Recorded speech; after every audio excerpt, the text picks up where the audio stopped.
and it's cold here right now. Yeah. Are we live? All right. So, welcome to the Dirt Trail Running Podcast. My name is Michelle Hartwig, and I am your host. And I'm here with my co host, Crystal the Pistol. Hello, hello. What's up, everyone? And we're feeling really good to have Dustin Canestorp. I actually meant to ask you right before we started how to pronounce your last name. Did I get that right? It's good enough for government work. So, it's how do we it's pronounce it? Canestorp. Canestorp. Canestorp. Okay. Canestorp. And you are like, you're all over the place. Where are you at today? I flew into Salt Lake City, Utah about 0200 this morning. Yeah, I'll be here for about 6 days and then get back to North Carolina. Yeah. And so I met Dustin at Badger 100 in what was that, 2019? Yeah, 2 years ago, the first year, the inaugural year. So yeah, it's 2 years ago. Yeah. And you came with a bunch of your Marine friends, and everybody was just so nice. And it was such a fun race. And you did the 100 mile. Yep, Yeah. I did. I did. And I blew up at mile 41, went total dehydration, and I never do because I know better than that. But yeah, gotta love it. Thank God for Nora Bird. I'm pretty confident you probably know who she is, or it Yeah. seems like in the ultra world. It was her aid station, and she was very cool and not like, oh, you got to drop or whatever. But she wouldn't let me leave her aid station till I pissed, and took about 40 minutes of salted watermelon and some other stuff, and but we got me back out there. So Yeah. Yeah. I knew that you finished. I didn't know that. Well, it was very hot. So I can yeah, imagine that it was pretty easy to hot and humid. it was the first race that I actually used a scale because I'm always trying to learn and I'm very interested in how our bodies, the difference between science and art, I would say, is what ultra or what I like to call venture running. Because when you get on that 100 miler distance is my favorite distance because that is enough time and distance where so much different shit can happen. You can try to plan for it as best you can, but at some point, it's not if, it's when the wheels come off or you get faced with whatever adversity, whether it's inclement weather, whether it's temperature, whether it's your GI issues, just because whatever. And this is the millionth time you've raced on this fuel or whatever your eating plan is, and it's not working all of a sudden. You got to figure it out. And yeah, it's really badass, man. I mean, not when it's happening to you, but afterwards, it definitely gives you some interesting stories and stuff like that. So yeah. Yeah, I mean, you are so busy, very creative, and I want to. I didn't give you a proper introduction because we just came in kind of talking, but you've got a beer army pub. Is how would I describe that in Yeah, North Carolina? we just did a name change. It's called Beer Army Gastropub, so it's just a brew pub. Yeah. Basically, we brew beer, and then have craft food as well, a chef and a sous chef and stuff like that. So yeah, Yeah, I mean it's gorgeous. I mean, check out the website. Make sure we put a link in there because it's decorated. You honor servicemen in there very well. Can you talk a little bit about that? yeah. So I'm sure we'll probably get into it in the podcast at some point or whatever. But we also have a nonprofit called Bravo Alpha Initiative, and you can go to bravoalpha.org. Beer Army is at beerarmy.com. So Beer Army is our for-profit entity. Bravo Alpha is a nonprofit, a 501c3 nonprofit, and its mission is to help veterans and first responders deal with their PTS and what I call SDA or self-destructive actions, because you're not cool unless you come up with an acronym. But self-destructive actions includes everything from alcoholism to drug abuse, prescription drug abuse, kicking your dog, you name it. I mean, a workaholic like me, things that ultimately lead to your own demise, and I believe is the gateway to suicide and suicidal ideations. And of course, if you have enough of those, you'll have a successful attempt, and of course, you'll be dead. And a lot of people don't realize, just for veterans alone, and when I say veterans, I'm encompassing active duty, all military, even though technically, by the definition, you're not a veteran until you're done serving. But right now, the suicide rate for veterans is 31.2 per day. So if this podcast goes for an hour, over one veteran's already killed himself. And everybody knows the 22. It used to be 22 per day, but it hasn't been that since 2007. It's constantly marched steadily up the ranks. And yeah, it pisses me off. I know I don't care what side of the political divide you find yourself on, liberal, conservative. I don't care, man. Because I'll be honest with you, in my opinion, both sides of the politician aisles, they suck, and we should fire them all, man. But the to me, um, when we talk about pandemics, well, this is an epidemic. Pandemic is international, and epidemic is national. This is an epidemic, uh, and our country, warts and all, is the best country in the world. And when I think about that many service members are killing themselves every day, it breaks my freaking heart. And there are people out there that have cancer. There are people out there that have Parkinson's or ankylosing spondylitis and MS. And I don't just bring those things up. Those are people that I actually know that have those diseases. Some of them are terminal. That is unfortunate. It really is. And now hear me out, people. You are lucky to have those terminal diseases in this country, because other countries, you would have been euthanized. Other countries, you wouldn't even made it to that point. And while that's really morbid to say, if we didn't have people on that wall right now as we speak, willing to provide freedoms for us, so we can be assholes like me on a podcast as great as with you ladies, um, you know, yeah. And then when you talk about first responders, we don't even have the statistics, but we know the following statement to be true: more first responders die by their own hand than in the line of duty. And when you think about the war on cops, when you think about all the EMS personnel responding to COVID victims or whatever, and they're risking getting COVID, being in those ambulances and all this other stuff. I mean, firefighters doing what they do. Man, I don't know. It just, and over 30% of service members exit the military and enter becoming a first responder because they still want to be in that uniform per se, but maybe not as, as rigid as maybe what a military structure is. So yeah, first responders are domestic. I always look at military as international. Same thing with like FBI versus CIA. It's kind of the same thing. So, but and so to answer your question, I started the Army because I was too chicken shit to start Bravo Alpha because I wasn't strong enough to talk about my bouts with suicide, uh, self-destructive actions, my PTS, my survivor's guilt, stuff like that. So that's kind of where we're at in a nutshell. Oh my God, I'm so sorry that you have to that you've ever had to feel that way, and I can feel your passion of it of wanting to help other people because you don't want anybody else to feel what you've had to feel. Yeah, Uh, no, absolutely not. and you've found ways. I mean, it sounds like you've really channeled very healthy ways to try to help, and running I know has been a savior for you. Can you talk a little bit about that? Yeah, so I was it goes back actually, it's really weird because I've been asked this question like, when did you start running? Well, I can remember signing up for 5Ks. I actually lettered. So I grew up in a little town called Spooner, Wisconsin, way up north of what we call the Northwoods, Indian Head Country. The reason why we call it Indian Head Country because the St. Croix River dumping in Mississippi kind of forms the face of a warrior chieftain type. And so even the newspaper would have that on there, our local newspaper or whatever. But Hayward, Wisconsin wasn't that far, which is very close to where you're having your Midwest states, which I'm really freaking stoked about because I'm very familiar with that area. Whether it's the Birkebeiner, whether it's the lumberjack championships of the world, whether it's the biggest muskie in the world. I mean, it's like yeah, all that stuff up in that area is just amazing. And the cool thing is, by you putting on a race up there, more people are going to get exposed to it. Of course, the downside is more people are going to get exposed to it, and it's no longer a secret. But hey, man, um, and so I can remember I actually lettered as a freshman in track.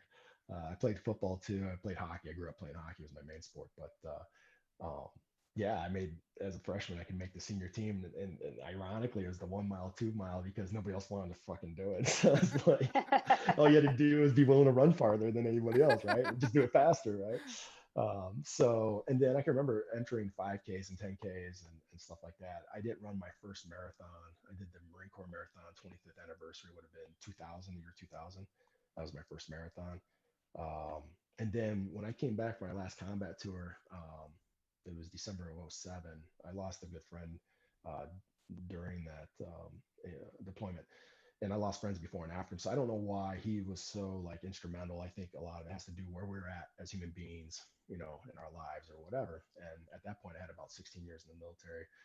This wasn't my first combat deployment, and again, it wasn't my first loss. And But the Marine Corps at the time on the East Coast had this thing called the Grand Prix Series, which was 26 or 28 races, and it was a mixture of everything from like mud runs to duathlons to triathlons, different various distances, marathons. Nothing bigger than a marathon though, but and so I entered it, and I was a pretty competitive age grouper, and I ended up winning my age group. But I was doing it in memory of Todd, and I let that drive me a lot,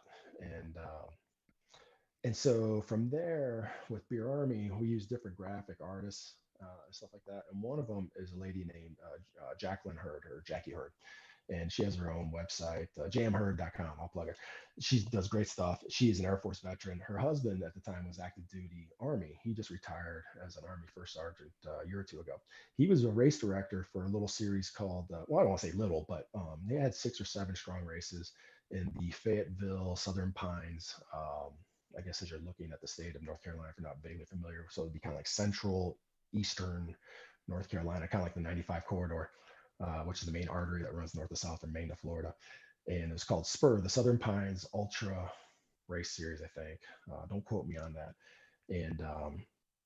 And they were bugging me for a couple of years because, matter of fact, I was talking to Tom Hurd, is her husband's name, and an old Tommy boy, and we were just talking today, and I just ran with him on Fort Bragg like a week or two ago. And we took a picture of it and on the All American Trail, and he's never ran 100. And we had this challenge. It was him and another guy who was a Green Beret, and I was busting his balls because he had his Olmsted belt buckle, looking all badass and stuff, sister service rivalry, and all that kind of crap. And that's how we kind of did the Centurion Challenge. That's how we came up with it. And I did it first just because I feel like, just like a race director, I don't know how you feel about race directors that put on races. I always feel like they should at least run their course before they actually put on the race, because I don't know, credibility or whatever. Like, I think you should do that. I'm not saying you have to run the whole distance, but you should be familiar with your course that you're putting out there, I think, in my Oh opinion. yeah, I know it like the back of my hand. All every one of my courses.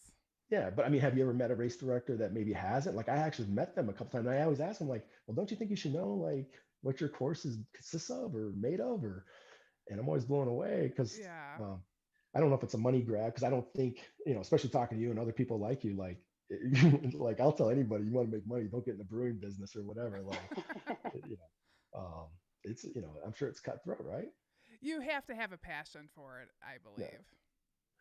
Yeah. So yeah, I think it's a labor of love, right? And if you make a profit, it's a bonus, right? It's like, and then you always get people say, oh man, you're so lucky you're making all this money. Like, what are you talking about, man? Like, yeah, you might have $1 million in receipts, but somehow you have $101 million that it's, out the door in expenses. I don't know, how's that work? Yeah.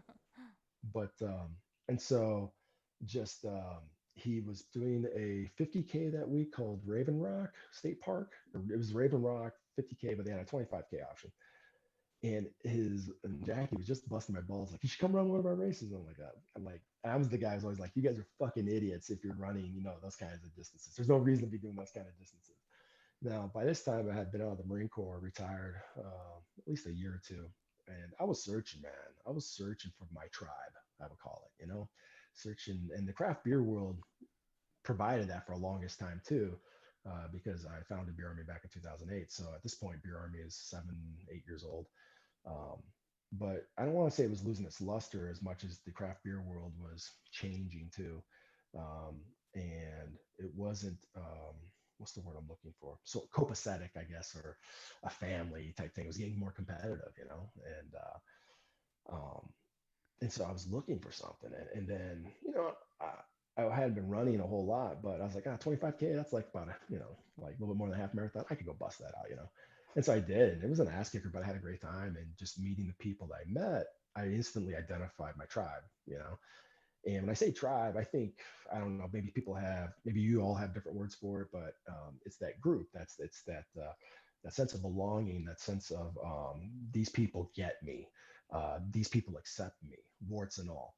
Uh, they don't need to know, they don't even need to know my background. Just the fact that I'm out here, um, you feel accepted. And to me, if I can go out on a limb, to me is the big differentiation between marathoners and below, and ultra, and what I would consider anything above a marathon being an ultra level. So if you did 26.3 miles, I would consider that an ultra race myself. But I know that 50K is kind of like that de facto standard going into the ultra world. But um, you know, people are just like, hey, like, you're just finishing. People are rooting you on. People that just beat you or whatever, getting back on the track or back out there and helping or volunteering or whatever it is. I mean, don't get me wrong, you want to beat each other, right? You want to take each other's soul, right? When you pass each other, right? At the same time, I've never passed somebody where, I mean, mentally, like I want to put them behind me, right? I want to close that door. Like I feed off of that. It's competitiveness. I think it's human nature. Same token though, if I think they're struggling, I'll stop before I pat them. Like, hey man, how you doing, brother or sister or whatever, I call everybody brother, gender neutral term. It's like bitch. It's gender neutral for me. I don't care if you're male or female, I'll still call you a bitch. But it's, and if they're doing okay, it's like, okay, man, keep at it, and I get so much just drive, man, from the human condition of other people. And people tell me how much I motivate them, and what they don't really truly believe or understand is that they motivate the fuck out of me. Michelle, you motivate me, man. Like what you do and everything, and you and your shop and going in there. And I know what it's like to be an entrepreneur. I know, man. Like I started Beer Army with nothing more than a $20,000 credit card and a website. I read people. That means not even cash, man. I didn't start with cash, which is really stupid business plan, by the way. You should never do that. But I was lucky. But I've also had failures too. As I would call myself a serial entrepreneur, and I've had failures too, and I've lost lots of money too. And but to me, I guess to me, entrepreneurship is a lot like the human condition, Americana, where you're not guaranteed success. You're just guaranteed access to pursue it. Okay, whatever that is for everybody, and it can be different things for different people. And but I feed off of you, man. I feed off. I think you got a strong brand. I've even, I even said this to Crystal Pistol, which by the way is badass, man. Like That's me. Yep. And the cool thing is you're a crystal with a K too, man. It's not even a C, Mhm. so that's even a little bit more change, So you That's can actually right. just K into like like a pistol type thing, like you got all kinds of freaking opportunities there, man. But I was trying to be, and I knew I probably wasn't coming off. And Michelle, you can correct me if I'm wrong. I was just like, Michelle, like I'm not telling you what to do, because I get people all the time telling me, oh, you should do this and you should do that. It's like, you know what, fucker, you think it's a great idea? You think you go start your own goddamn business? You think it's so damn easy?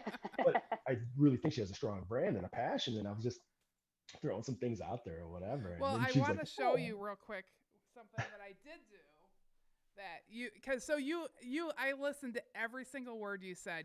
Did give me great ideas, and oh I just God. have a photographic memory of all you said. And you came up, I think that you actually turned our brand in a different direction that I'm very excited about. Oh And yeah. so Oh your no. hashtag getting ornery was just freaking hilarious. And it means so much to me. 'Cause I can imagine being on the trail, like getting ornery on the trail. Like we're Yeah. taking it out on the trail. Yeah. And it just feels really good. So we had this made. Ah, Can I you love see it. that? That is Woo! badass. So yeah, I love and it. then on the trails. Yeah. So this is just the prototype. I'll send this to you after the Oh yeah, show. it's got to be autographed though by you and Crystal the Pistol. She's got to Okay. sign it, Crystal the Pistol, or something like that. That's got to be. We'll do that. We'll autograph it and send it. You can have the first one, but we're having some more I made. think, and I think you, Michelle, should be like, if you don't have a trail name or whatever, you should. I mean, my God, you've actually won races and shit. I can't say that much, but Right. it should be like Michelle Ornery Hartwig or something like that. There you go. Well, they used to call me Trail Queen. Trail Queen. I don't know Oh, about that's that. I don't know perfect. But No, I mean, I that think, seems like such a really weird thing to like for a while everybody was calling me that, and I just could not get behind it. Like, no, yeah. I'm. Yeah. I will say though that the way it works in the military is the way you get your handle, your call sign. 9 times out of 10, it's not something you like anyways. That's the way it works. You usually don't like it, and you can't give yourself your own. Yeah. It has to be something that's like, So those are kind of like the two rules to cool, sexy. You want to be Tom Cruise or Maverick or whatever the hell. Like yeah, it doesn't work that way. Somebody has to give it to you. And usually nobody's gonna give you anything that's cool like that. So Yeah. Yeah. So but yeah, we'll have to see what comes up for me. See I think you bring it, but I don't want people to misunderstand something too, though. Like, because I have a tendency to run very angry, and it took a number of years for me to realize that. But that's because I'm dealing with my PTS and my survivor's guilt, stuff like that. There's a whole different side to what I would consider the bodhisattva. Like to, I guess, carbon date me. Point Break was one of my favorite movies of all time, the original one with Patrick Swayze, Keanu Reeves, Yes. Gary Busey before he went off the freaking whatever trail. And the main character Bodhi, short for Bodhisattva. If you look up the definition of Bodhisattva, I think that's what we're all pursuing on that trail in some form or fashion. And so running on a trail angry versus running on a trail happy is two totally different things. And I've been there for both. Um, like with the race I'm getting ready to do the week after next, it'll be my longest one to date. And I know I'm gonna have to tap into anger in order to get it done. I know I have to. I think we all do, to be honest with you, at some point, right? Like when the wheels are coming off, like we have to either have a really good crew or we have to tap into something. And I'm willing to go on a limb that a lot of people probably tap into anger. The problem is when that anger continues, like it does for me, and it consumes me, I miss out on the righteousness, uh, the prolific, that bodhisattva piece of the race or of the run. But man, I tell you, when you're there because you're in the now, man, and nothing else matters. And it's like when I was running Frozen Gnome, which I appreciate you letting me, or Frozen Gnome, appreciate you letting me come up for and stuff like that. And I ended up running on Sunday. Well, the trail was really iced out, bad, and but I already had experience from running things like Frozen Otter and stuff like that, where I had spikes in my shoes, and I like having sheet metal screws right in because I get the full flexibility of my sole and stuff. And there's a couple sections where the trail's carved out so much, like a half pipe almost, and then it dog legs left or breaks right really quick. You, all of a sudden you find yourself like you're carrying so much speed that your body is like at least 45 degrees from center, and then you start getting close to that edge, and it's like it's very like chippy ice, and it's like, and I'm just like, oh, please don't, please keep hooking up, please keep hooking up is what I'm thinking to myself. And but when it does, man, the smile, whether you're smiling or inside, man, it is amazing. And like I love bombing hills. It's my favorite thing about trail running. And I guess because you're right on the verge where you're almost losing control and you're still maintaining control, which I would say control is probably an illusion too. But yeah, man, it's freaking righteous. And but getting back to your brand and stuff, I think that's what getting ornery with it is. I think a lot of people can take the word ornery and associate a negative connotation with it, but I think there could be a positive connotation is where I'm getting with this basically. And getting ornery, man, like that's like showing like, hey man, like I know you ain't feeling it right now, neither am I, but fuck it, man, let's get ornery, let's get after it, or maybe it's because the trail is kicking your ass. You're like, fuck this, man, like like not tonight. I ain't going down tonight, or this morning or whatever part you are in your race. So I love that. I mean, just like getting ornery, and I'd be surprised if I was the first one to say that or hashtag it or whatever. I'm sure somebody had to freaking No, throw you that were the out. first one. We and Ah, we've been searching around for a hashtag. We actually had been asking people come up with a hashtag, and I know you did not see us asking this. And then like the very next day, you came up with that hashtag, and I read it, and I'm like, that's it. Like I always know instantly, like that's what I was looking for. And yeah. it's I Well, mean, that's it's so fun. I'm real excited about it. And no, it me too. you described exactly, like, I mean, I can think of races where like yeah, you're like fighting, like you got something to prove. Yeah, And it can be you're a little mad, but it's still positive because you're right. pushing yourself. So that ornery is like right there in the middle where you need to Yeah. be. Well, if anybody's like, and the thing is, because you have the mule being the logo and stuff like that. Like I've had, I guess, uh, the joys of that's usually I want to do one of these pack races so bad where you got to have the damn mule, the donkey or whatever, and you got to finish with it with the lead rope. You can't be separated. Like, man, I have been doing farmhand help for a number of years up in again the Northwoods, and man, mules are a pain in the ass, or donkeys are a pain in the ass to deal with. And when they don't want to do something, man. mm, but when they are willing to work, oh my God. I mean, don't get me wrong, draft horses, which is like your big Clydesdales and stuff like that, yeah, they can pull a lot and they can do a lot of work. But I tell you, man, mules, man, they can do a lot of work too, man, when they want to do it. So that's just, I think it fits so well. So Yeah, I think that's what I think of us on the trails. Like you need to be a little stubborn like a mule to Mhm. get it done. Like that's you need to get a little ornery, you need to be a little stubborn, and yeah, it's a very very fun, and I appreciate you appreciating the brand. Thank you so much for no, no, thank you. that. And so you talked a little bit about your race coming up. I saw, what was it called? I wrote it down. Operation Run for Their Lives. You have Oh, coming well, up. so yeah, no, so the race is actually the Swami Shuffle 200, and it's being put on by a group of Marines to memorialize a guy, a Sergeant Dustin Lang, uh, who has the same first name as I do. And last 28 February, he lost a fight with his demons. So this year, they wanted to do something, to memorialize that, or to bring attention to veteran suicide or veteran suicide type issues. So with that race, they're donating the proceeds to another great nonprofit called Mission 22. And there's a lot of great nonprofits that use that 22. Like there's Kill 22, there's 22.org, there's Mission 22, and they're great.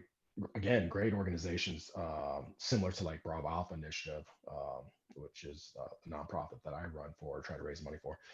Um, the problem the only issue I have is that with the 22 thing is I think so many people have become um, calloused to like, oh, 22, 22, oh, 22. They don't realize it ain't 22 anymore, man. It's 31.2.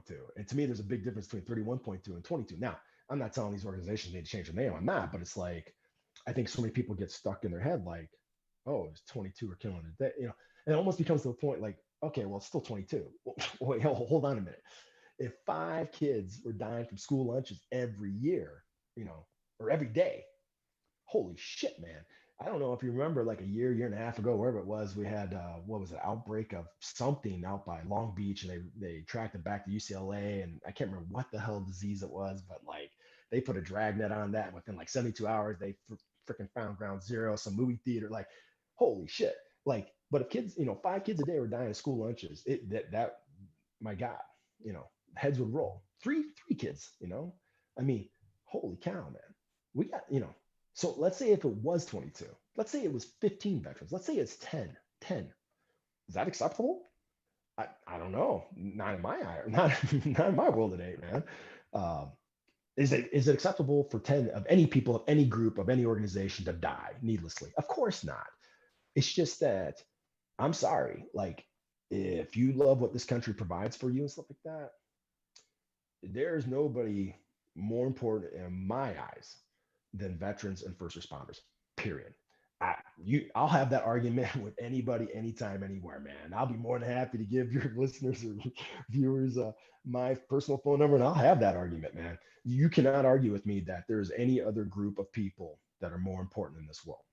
When you have an 18-year-old that's willing to take on defending the Constitution of the United States, because make no mistake about it, when you read the oath of enlistment or the oath of commissioning for an officer, you're swearing to protect and defend the Constitution against all enemies, foreign and domestic. Domestic meaning the Chazes of the world, 6 block area in Seattle that all of a sudden, are you fucking kidding me, man? Like our founding fathers are rolling over in the graves, man. Like, oh, we're not going to, excuse me, okay, I'm not going to go there. But what I'm saying is like, you know, against all enemies, foreign and domestic, I mean, before the president of the United States, the officers appointed over me, yada, yada, yada, yada, so help me God. I mean, it is the Constitution of the United States. And why is that important? I can't tell you how many times, ladies, that I started off enlisted. I went from private to sergeant, and I got a meritorious commissioning.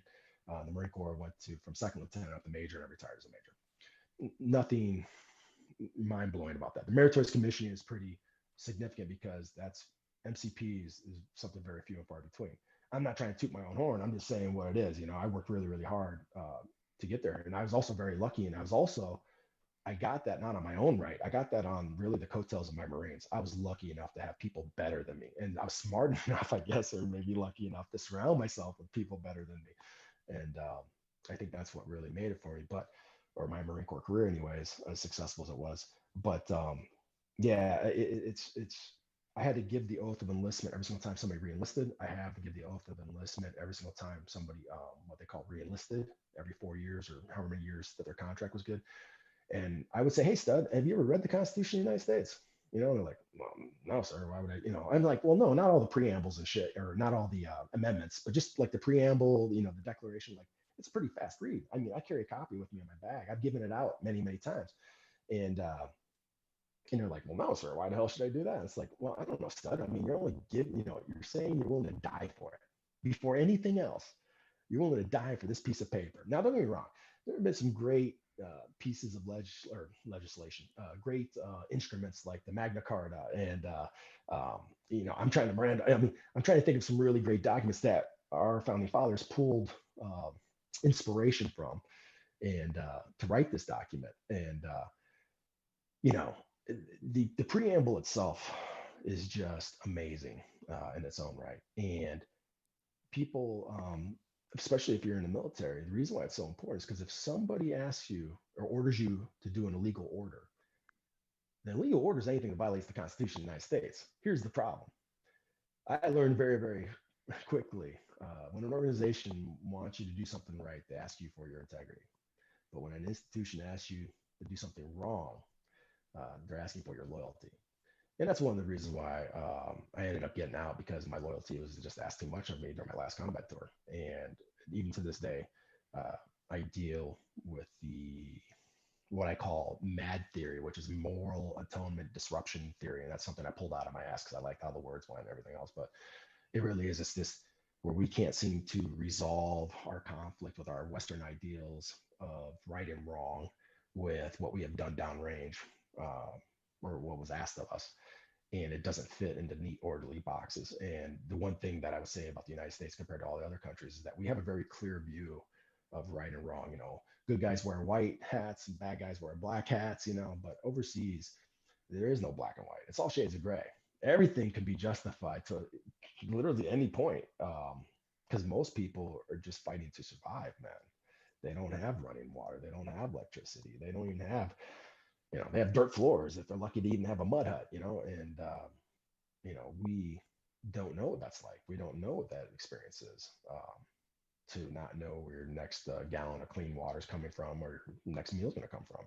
And I can tell you right now, people, if you think you got it tough, man, there's nothing more painful than watching a child no shit starve to death. I mean, I'm talking starving to death, man. The only thing I could compare it to is like what we heard reports from POW camps, Auschwitz and stuff like that, the Jewish Holocaust and everything, where they're, like, I mean, because that's what it's like, and it's just like, wow, man. And I don't care how badass of a guy, macho you are, like that'll make any guy come to tears easily. And you ask yourself, what are you doing? What are we doing? With all the money that we spend on all kinds of various things, yeah. And those are the things that I deal with and I struggle with, and I have nightmares, and I have nightmares every night. I have a service dog to help me with that. And yeah, but you know, it's like at the end of the day, man, it's kind of like you ask yourself, what's the point? And I think the point is to get to the finish line of life. Uh, if you were a vehicle, you should be pushing and dragging that bitch across the finish line. You know, if you show up to the finish line of life in a nice, shiny, souped up, waxed up, man, you missed the whole point. And one of my favorite poems to capture that is the Road to Ithaca. And Sean Connery, who's a sexy son of a bitch, man. And I have no homophobic saying that or ideology saying that I would fuck fucking Sean Connery, man. I don't give a shit what decade, man. That guy's hot. Uh, I mean, he was like a fine wine. He just kept getting better with age, man. But if you YouTube it, Sean Connery Road to Ithaca, he does a great reading of it. It's just badass. And yeah, I highly encourage your viewers or our listeners, because to me that pretty much sums up what life is all about, is the Road to Ithaca, that poem. So, man, I know we really went off on a tangent, and I'm really sorry about that, but No, I don't know. I even answered your freaking question now that I think about it. No, I think that was super interesting. And just so to prove, see, here's my copy of the Constitution. I Oh, carry it with me. And I yeah. always write this, what the word of patriot, where that comes from. And then I always highlight the same passage at the beginning. Here's the beginning of the Declaration, the preamble. And this part I always love. And if you want to have a sexy version of it, you can watch, what the hell was that freaking movie with Nicolas Cage? National Treasure. And he even reads it. He even reads it. And basically what it says, if you see something wrong and you have the ability to do something about it, you have an obligation to do something about it. And that is a code that I have lived my whole life by since I enlisted back in '94. So, yeah. What made you decide to enlist?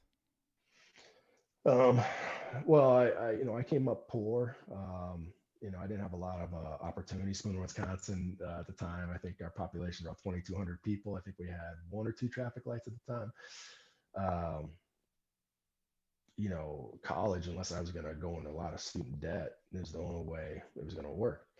Um, so I planned on enlisting then. But my mother, who was a teacher's assistant or whatever at the middle school, and mind you, people, I had to serve 3.5 days of in-school suspension just to graduate, just to walk across the freaking stage and receive my diploma. I finished 113 out of a graduating class of 115. I was voted most likely to ban education. Now, to fast forward that real quickly, now you're talking to a guy and I'm not tooting my own horn. I humbly say this. I have my undergrad. I finished criminal law undergrad, finished magna cum laude, and I have two master's degrees in network security and IT management, like that. Education's everything, man. In my opinion, you should never pass up an opportunity to get educated on anything, whether it's whatever your interests are. I mean, it doesn't have to be high. It can be, hey, I want to learn how to surf. I want to whatever, go for it, man. Learn something. I don't think you're ever too old to learn something new. For me right now, it's adventure racing. So, um, but yeah, there was no opportunities, and so, but my mom helped me get a scholarship to Wausau. So I went to school down there. Problem is, hey, people, for all you young people that might be listening, if you get a scholarship, like if you don't maintain a certain GPA, you lose your scholarship. So if you're on a 7-year freshman program, guess what? They're not going to let you go more than 12 months on the 7-year freshman program. That's your game.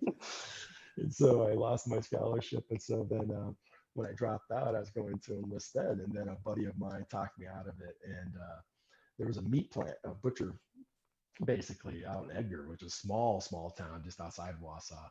It was owned by ConAgra Foods, which is a huge, if you don't know, geo business, politics, whatever you want to call it, bullshit, big business, crap. Oh God, don't even get me started on that either. But ConAgra is like number one food producing agency in the world, man. They own so many freaking brands. It make your head spin.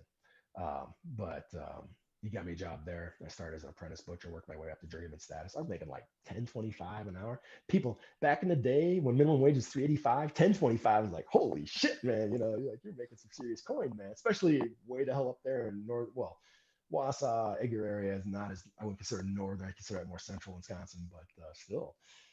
But then came into work one day. They laid off all 400 something employees, gutted the whole plant. Found myself for the first time ever collecting unemployment. Back then, unemployment was 13 weeks long, and it was a fraction. I mean, minuscule. And you had to show where you're looking for work. And people, this is before cell phones and like web, the internet and everything else. Like you had to physically go back in once a week, and this is where I'm looking for work, and this is where I had interviews, and somebody had to sign off that you got interviewed or whatever. And strategically placed at the Rice Lake because that was the closest unemployment office for me was Rice Lake, Wisconsin, which is south of Spooner by about, I don't know, half an hour. Really, well, where Tuscobia, 160 starts out, is Rice Lake. And the freaking recruiting offices are strategic. I swear to Christ to you, they are strategically placed. So you have to go past them to get to the unemployment office, right? Like, I'm sure that wasn't just a coincidence or anything. And it was on a Saturday. And the only recruiter working was the Marine Corps recruiter. And I always told myself if I ever went in the military, I wanted to go to Marines, and because they had the reputation of being the badasses or whatever. And I'm not downgrading any other branch of service. Each one of them is badasses in their own right. And I appreciate anybody that serves, period. Um, but for me, that's my belief at the time. 20-something-year-old or whatever. And I said to myself, okay, when I come out, if he's still there, I'm gonna stop and talk to this guy, right? I'm telling you, ladies, 2.5 hours later, man, I fucking signed the freaking dotted line and I shipped out like, and I requested orders overseas, Okinawa, Japan. I was in Korea for a little bit. Then when I came back stateside, I was Camp Pendleton, California. That's pretty much all my enlisted time, made it all the way up to the ranks of sergeant. And then I got a meritorious commission, spent all my time on the East Coast mostly as an officer, which is Quantico, Virginia, Camp Lejeune, North Carolina, Cherry Point, North Carolina, and then doing deployments to the Mediterranean, Iraq, Afghanistan, Albania, Egypt, Colombia, South America. I don't know, Somalia. I mean, you name it. It's never. you know, I, it's never a place you really want to go to. Let's put it that way. I will say though, I did pull 4 days of liberty in Malta, and I'm telling you, people, if you ever get a chance, you never just Google it. Malta, it's right off the Sicilian boot between Sicilian boot and Libyan coast. Oh my God, it was awesome, and food was awesome, and their culture and history is awesome, and yeah, definitely recommend if you have a chance.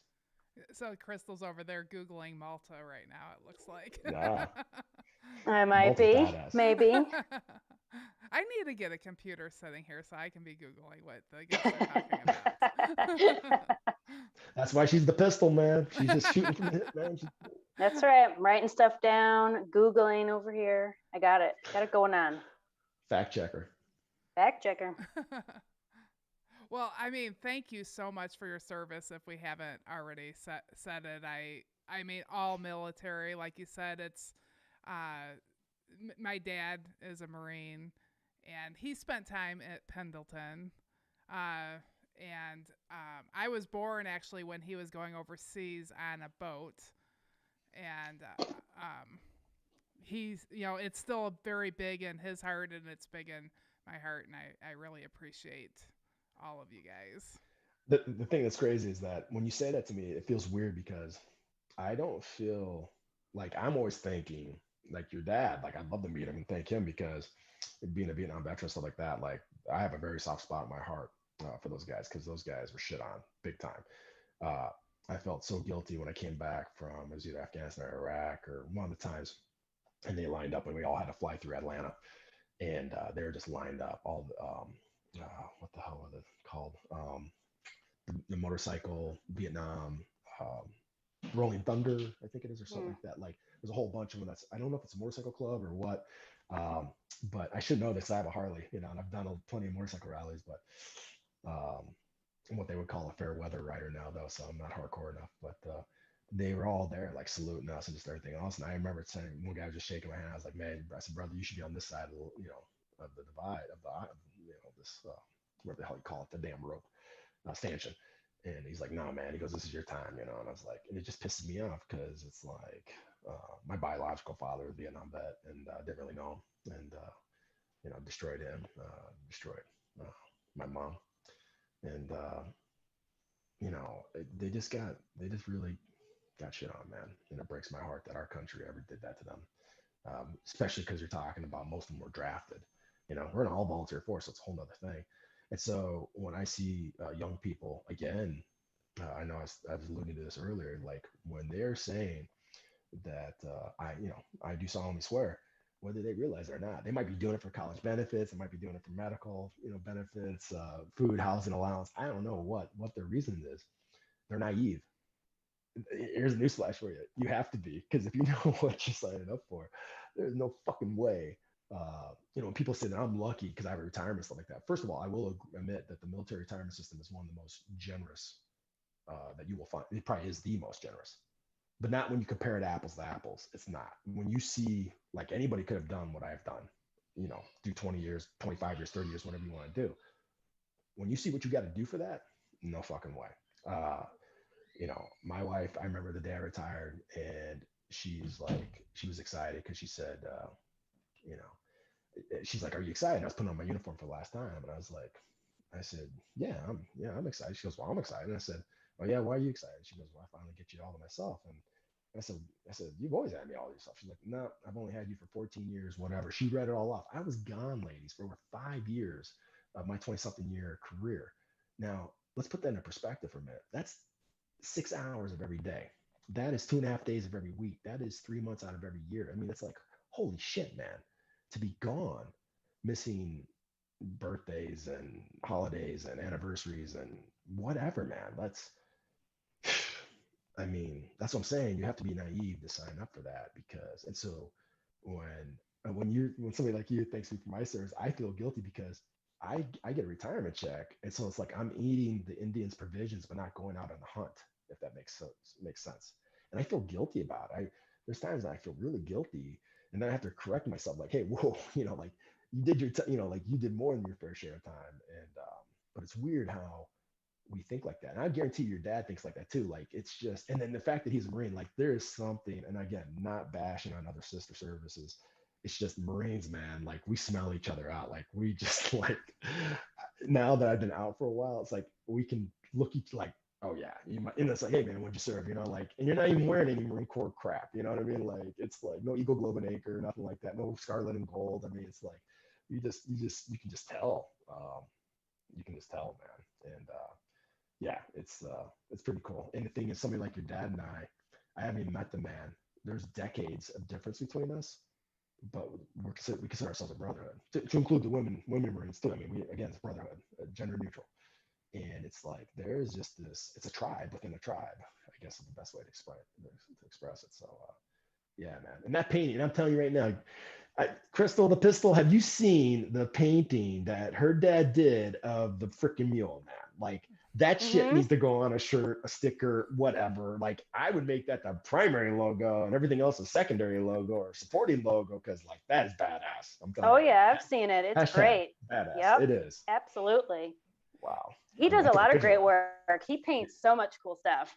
Yeah, Yeah, it actually, I'm when we started the podcast, we were together in a room, and that painting was like the centerpiece behind us. Mm-hmm. I painted this one back here. I mean, it's a brick wall. I guess I don't know. I like where we have it in the front. Where my dad's is now. There's a few of them here at the shop, and Yeah, no, he's definitely got skills, man. I mean, I'm lucky, man. I can't even do like you give me construction paper and crayons, man. I can't even do stick figures. You know what I mean? Like I just I try. I don't know. I don't have an artistic bone in my body, man. But that was he's definitely got some skills.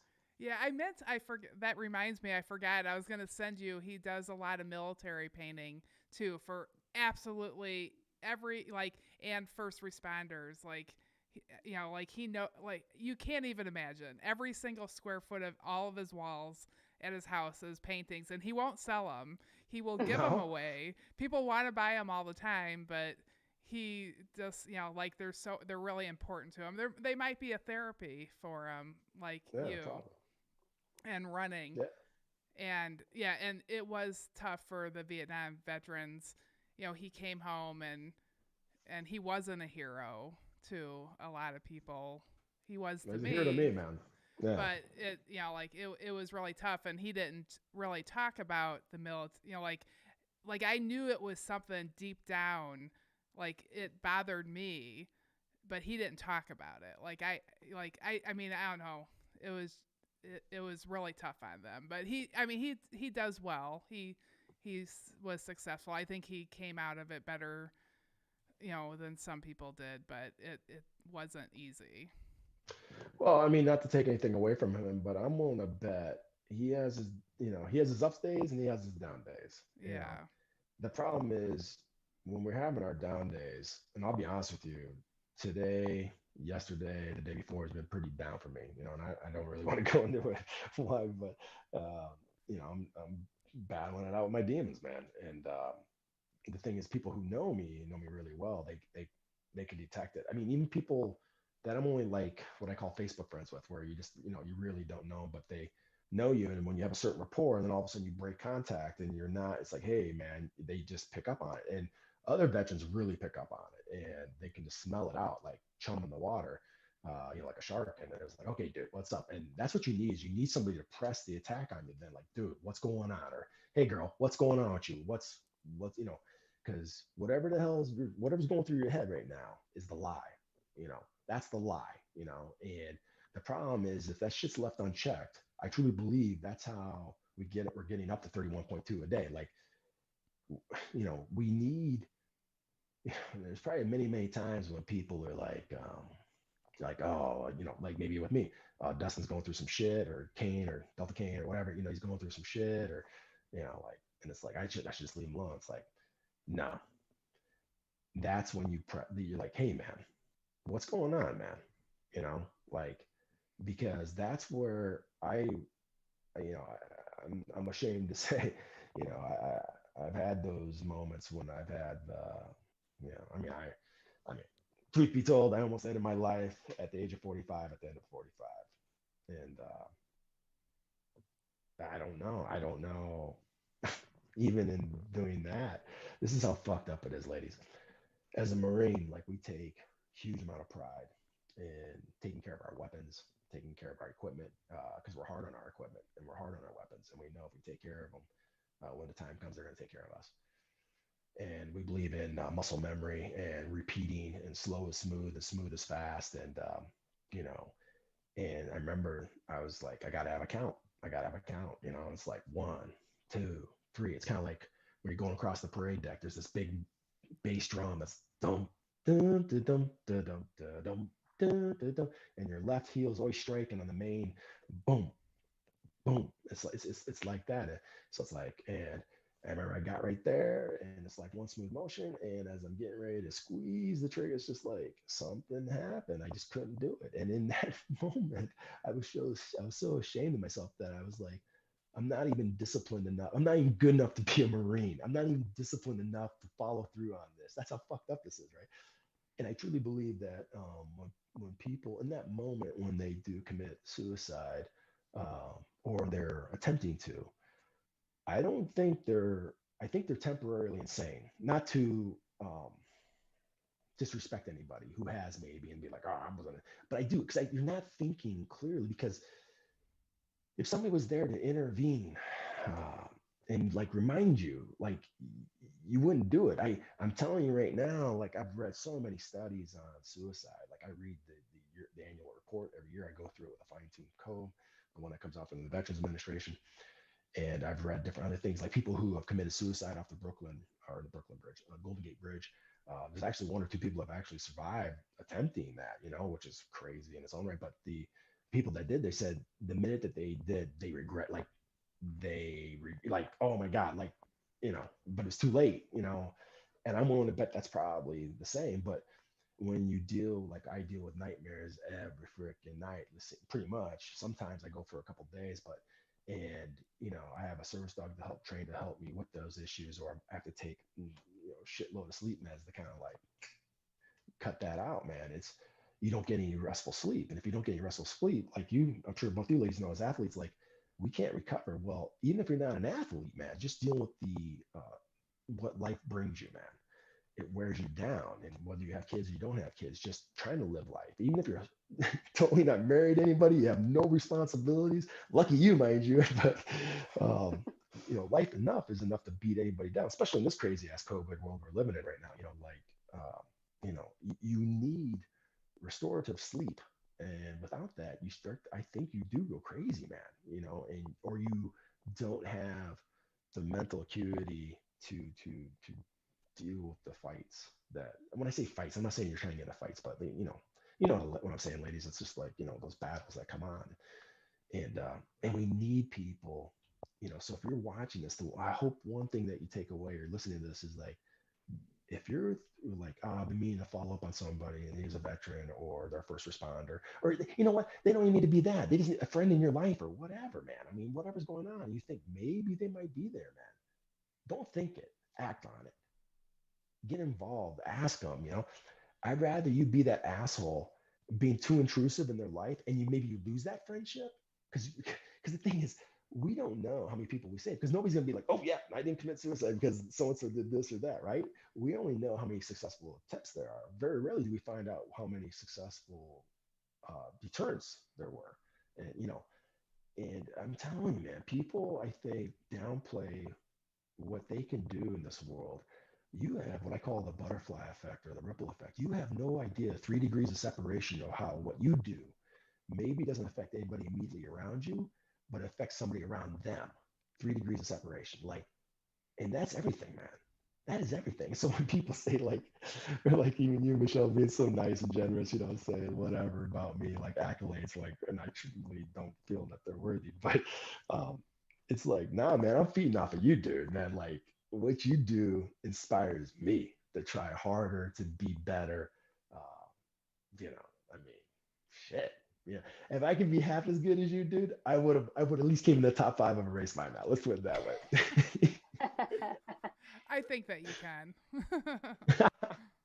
I don't know, man. My body's like, physically, I think I'm around 80 something years old. Chronologically, 48, and mentally, I'm 16 years old. So I don't know. But aren't all us guys? I think all of us are mentally 16 years old at some level. I don't know, man. But Well, you yeah. train pretty hard. Like, I bet you if you like a little more specific trained for something, you could easily come in the top 5. I mean, you're a very talented runner. Well, thanks. That means a lot coming from you, man. I mean, I will say Badger last year, I dropped out of Arrowhead around mile 30 something. I don't remember what it was. And I just didn't have the right mindset. I was in a bad place to begin with. Adam Bankers and Adam from 10 Junk Miles, we went up together and he was killing it, but he ended up dropping too. And we was talking about the same thing because of the long drive back, obviously to Chicago or Aurora and he just said the mindset wasn't there for him either. But by that February, so about a couple weeks later, I laid down a plan. I had Badger 100 marked off in a big circle because I was DFL the first year. And while some people I don't know, like that, me, no, because what they do as race directors to put on that race, I felt like that was me making fun of it or something. Like I wasn't like I know how much hard work it takes for you and other race directors out there to provide an avenue for guys and gals like me to have a venue then to either exercise our demons, to challenge ourselves, to make new friends, to get enlightened, whatever the hell that is, whatever our path is, and we don't see all the hard work that goes behind it. Again, we just think, oh, you're some lucky assholes making all this money, right? And it's like, what the hell do we know?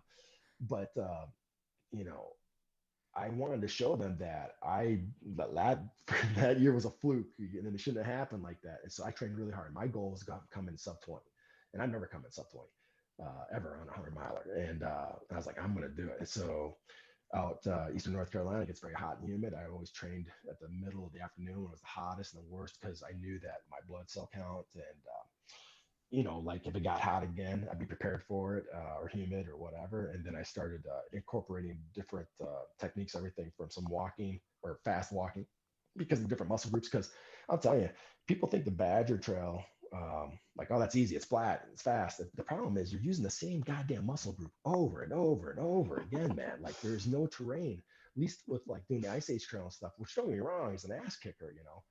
But at least there's something, man. Like, I don't know, it's changing up a little bit. And, for people don't realize the Badger Trail, by the way, is a rails to trails thing, which means by definition, if there's a railroad, it couldn't have more than 3 degrees of rise because for a railroad, that was the standard. So it's pretty much flat, and, man. And so I had a great plan going into this past year. And that's where one of your ambassadors, Paige, she was my crew chief. And then Shameen was my pacer. And, I was ahead of my game plan, man. I was destroying it, man. I mean, I was on like sub 18 level shit going down, and I knew I was gonna probably finish in top 5, like I knew it. And then something happened, man.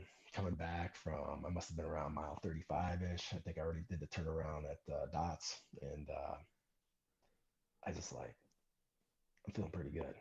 That's this angel demon shit going on at the shoulders, right? Like you see in the cartoons. It's like, yeah, you're doing pretty good, man, because you got a plan. You're sticking to your plan. Yeah, but we're doing better than what we originally planned that we were going to do. Yeah, because you freaking had a plan. You're sticking to your plan. That's what we're going to fucking do. And it's like, yeah, but we could probably do better, man. It's like, no, we got a plan. Yeah, but, let's just see. No, we're not going to see. Yes, let's just see. No. And then it's like, fuck it. For the next 4 or 5 miles, I'm just going to drop it down 30 seconds, 30-second pace, so if I'm doing 9-minute miles, let me go down to 8:30. Let's just see where we're at. And that fucking did me in, man. And slowly the heat was coming up too around that time. It was coming into the middle of the afternoon, I think, around noon, 1 o'clock or whatever, maybe 1, 2-ish. I was coming into about the halfway point. Shameen was gonna pick me up, and by that point, my gut turned. And I get these GI issues. Like when I'm pushing at that pace, I'm more sensitive to get GI issues if I'm not careful with what I'm eating, especially if it's high sugary type crap or anything like that. Or if I drink too much fluids, that can sometimes, get that water buffalo feeling or whatever. And I remember Paige yelling down the damn trail, like, "What do you need?" And I'm like, and this is the wave off sign in the military, like like ceasefire, or like we're done. And she's like, "What?" And I call that the lieutenant salute, by the way, like when you do this shit. And she means change, and I'm like, "No, I'm fucking done." And I threw my water bottle because I stripped down, so I was slick. So this is the first race too where I didn't have like a pack or some kind of like even water hydration vest. I mean, I was slick, just a water bottle, relying on my crew the whole way, which is a huge advantage, by the way. And and then I remember they just looked at me like, what, like, you're just like, what do you mean? Like, we just saw you 5 miles ago. Like, everything was great. And now you're like, I'm like, no, because I already knew how this is going to play out now. And I didn't want to do the last 50 miles just suffering and just whatever. But good on Paige for saying, she basically was like, fuck you. We haven't been up this whole fucking time and doing all this shit and listening to you bitch and fucking whine and being a prima donna.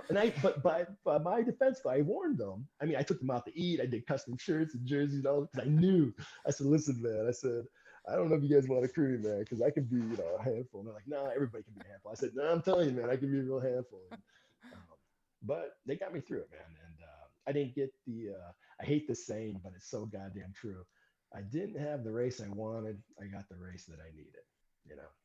And yeah, and then the crazy thing is when I paced, I was the only pacer for we call him Sunshine. He's an Army vet, Jeffrey Tweed. I paced him for Charleston 100, and not only did he win that fucking thing, ladies, he crushed it. I mean, he reset the course record, came in sub 18 hour. I picked him up a mile 50 originally game plan because I was supposed to be running Arrowhead because Arrowhead wasn't officially canceled yet. And I told him I'd give him 30 miles or 31 miles. And the crazy, man, there's a great story. And I don't want to like blow up our time or anything here, but if I can very quickly, there's a guy named Jacob Moss. And I'm at the 50-mile turnaround talking to the race director, first name Noah, and I have to apologize, Noah. I forgot your last name, brother. I have it written down though. He puts on a great race, Charleston 100, and it's an urban race, and you race through Charleston, turn around, and come back through. It's like a fat ass style though. There's really no aid stations, and it's not really marked, so you need to have coordinates in your watch or whatever. You need to be like paying attention or have a crew or whatever. And he was leading the race and he was doing really good. And he was first. I can't remember the woman. There was a woman that was second, and then I believe the race favorite was in third. And he was trying to close the distance. Jeff Sunshine. That's a whole nother story from Bandit Runners Trail Camp, which is another great nonprofit organization. Went out a little fast. I think he got caught up, and by mile 40, 42-ish, he was looking a little sluggish. He looked dehydrated, really, to be honest with you.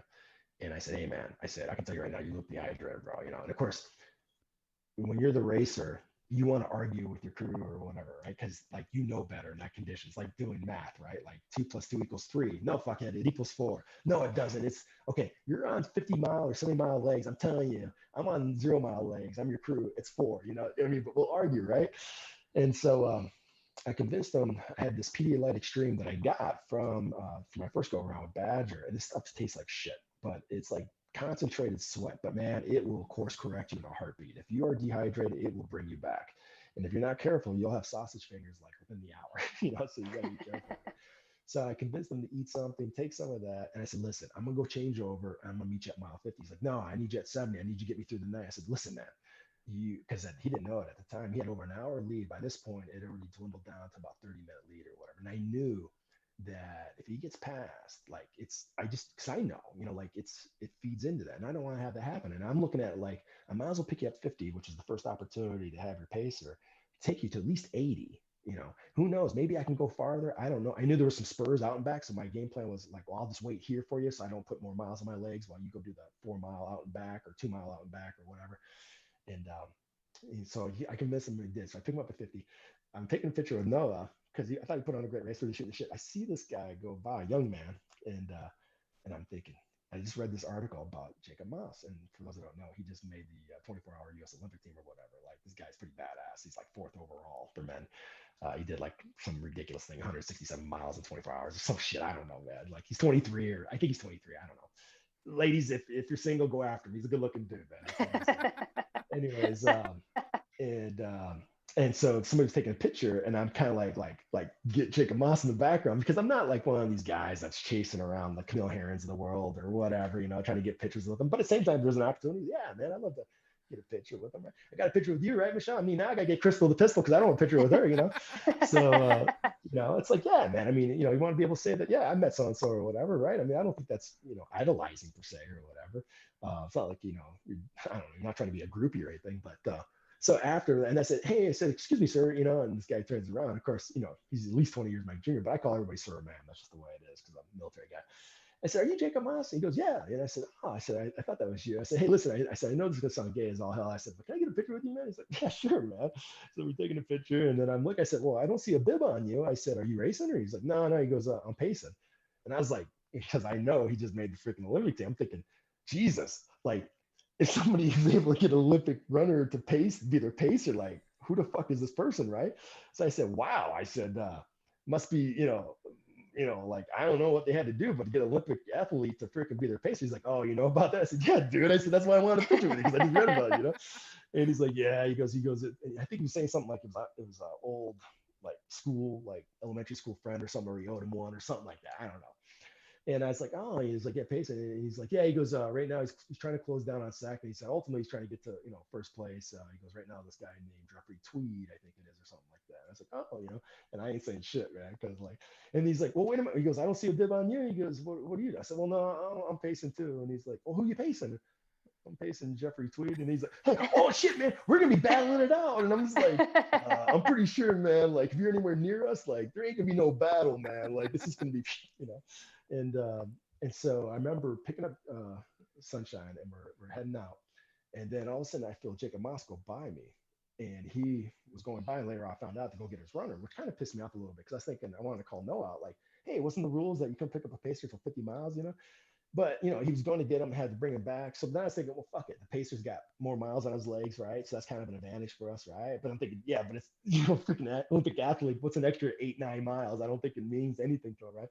But the good thing about it is I know when we left the 50-mile mark, I know when they passed us, I know how much distance it is to the turnaround. So I could kind of calculate in my head like what kind of distance or gap we have on. And by this point, when they came back through, he already passed the overall female, so he was in second place. And so then I knew what pace we needed to set, and whatever that was that Sunshine wanted, I just reduced it by 30 seconds a mile because I knew he had it in him. I didn't know how. Um, it's like I have this. There's a saying that somebody brought to my attention that they said it reminds me. It reminds them of me, which I was very humble. But they said the saying is, "I don't know how I'm going to win. I just know I'm not going to lose." And I just knew Sunshine had it in him because he'd been training like a beast, and he's from New Mexico, lives in Albuquerque or whatever. He's one of the smoke jumper guys, forest fire dudes, and he's a badass in his own right, and suffers from PTS, TBI, stuff like that. And but he's a beast. He's about 35 years old. But the reason why I call him Sunshine is if anybody's ever seen the movie with the Giants. Football based on a true story about integration around Washington D.C. or Northern Virginia. Denzel Washington was in it. Oh, Remember the Titans. Yes, thank you. And it was a Marine Corps colonel who just got orders to Quantico or whatever. And he's got his son who's got like this long surfer blonde hair. It's all we're calling Sunshine. And so a guy I'm actually going to run with here in a couple of days here in Utah, in Salt Lake City, named George Barones, who's a badass guy too, a Marine. He gave him that name or that moniker, I guess you would call it, when we were at trail camp, Banderotas Trail Camp down in Texas, like 2 years ago, because last year it was canceled because of COVID. But it wasn't meant as it's meant as a derogatory term, but he's gone with it. He's rolled with it. It's just awesome. And so we were pushing, man. And all I know is we never saw second place. And when it was all said and done, not only did he win the goddamn thing, not only did he set a new course record, but he had over a 3 hour and 13-minute gap on second place. And you could throw a 10-minute or 15-minute blanket over second, third, and fourth, how they finished. And I will admit, man, I pushed him to the edge of, everything, man. I mean, I tell you, I am a better pacer than I am a racer. I just am. Like, that's what my training was in as a combat advisor, working with the First Iraqi Army Division. Like, I'm good at manipulation and pushing buttons and figuring it out, and I enjoy it. And I was even doing a Facebook Live when we hit the 70 mile or 20 for 50K out, coming across the bridge across this beautiful night. And I'm just like, and I'm running around circles. He's like, "This dude's crazy, man." And I'm like, I said, but I'm in the catbird seat, man. Like, I got a front row seat to this guy just destroying the course. Like we were talking about getting ornery, man. He was getting ornery, man. I mean, he was like mule kicking this bitch in the face, It's like, if it was Rico Suave, he is now a fucking ugly stick. I mean, he just got jacked up beyond all recognition, I mean, just destroying it, man. And I'm so happy for him, just so humble to be a part of it. And that's what I'm talking about, man. It's like, I root for the underdog. I love the underdog, man. And that's the reason why I was fucking with Shameen, calling her out. And that's how we started your 500-mile challenge, the Battle of the Sexes. For those who don't know what I'm talking about, Michelle and her crazy ass, freeze your ass off 500-mile challenge or whatever. And Shameen and I were going at it the first month, and I ended up logging in 260 miles in December, and she's logged in like 280 or something. I was like, oh my god, I can't do it, man. I can't keep up. But yeah, man, it's I don't even know where the hell we went off on a tangent again. I'm sorry, I apologize, No, it's super That's fine. interesting. I I'm imagine like to me, your day must just be like, do you ever stop? Like you wait, I think you get out of bed and it's just like bulldoze till bedtime. I I am a workaholic, like I said. And I don't. I think to unfortunately an unhealthy level. I am the type of guy that tries to put 30 hours in every day. Now, mind you, there's only 24 hours in a day. Somehow, man, I will get 27 hours in a day, right? Instead of celebrating the 3 extra bonus hours I got in, I'm pissed off because I didn't get those 3 other hours. They're still out there. It's like, hey, Dustin, you fuckhead, it's not even possible to go past 24 and somehow you got 27. Like, but that's me, man. I don't know. I don't know what it is. I do know that it's one of my coping mechanisms to deal with my demons and to deal with my PTS. Uh, it's keep yourself busy and like, but the problem is too, though, is that by doing that, you're not dealing with your issues. You're just delaying. You're um, and a couple of years ago, I started, seeing a psychologist, stuff like that. And recently, I started this new thing called EDMR, and I forgot what the acronym stands for, but it's a different type of therapy. They've had about a 50% success rate. Don't get me wrong. You think, oh, 50-50, what the hell is that? Well, in the realm of therapy is a 5% success rate, 10%. That's considered huge. The way that they usually deal with it, especially the Veterans Administration, and I'm not trying to put them down, but they throw pills at it, man. And I tell you, man, over the past couple of years, I've gone through that cycle where, dude, I was like on so many fucking medications. Like I like was taking medications for the for the side effects of another medication, where you get to a point where you're like, what the fuck am I taking all these medicines for?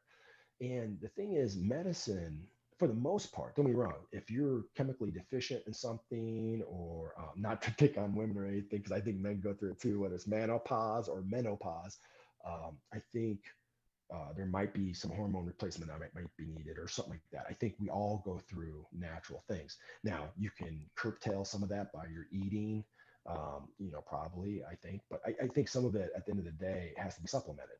And that's probably going to be in the form of a drug or a narcotic or something like that. But that should always be the last realm. Or if they're using it as a first realm choice or whatever, it's to temporarily cut it off, to compartmentalize, to get this person, okay, let's, because they're suicidal or whatever, like, let's try to help them. But it should not be used as a long-term solution by any measure. The problem is that, to put it in perspective, man, I was just reading The Body Keeps the Score. I love to read. Unfortunately, I don't read that much. I usually do the Audible thing. And, I think it was something like in 1 year, the Veterans Administration prescribed over $4 billion in drugs. 4 billion. And recently, I remember seeing a billboard where it said, our number one veteran killer, and it had different size rounds. When I say rounds, I'm talking about bullets. Okay, we don't call them bullets; we call them rounds in the military. But like maybe a 9mm pistol, round, and then maybe a 5.56 rifle, and it kept going up. And then the last one was like this capsule, and it's like, to basically say this is the biggest killer that. And I would argue that that's probably true for any, domestically, for civilians or anything, like, especially now with COVID. I remember reading some crazy statistic, and I'm really big about methodology.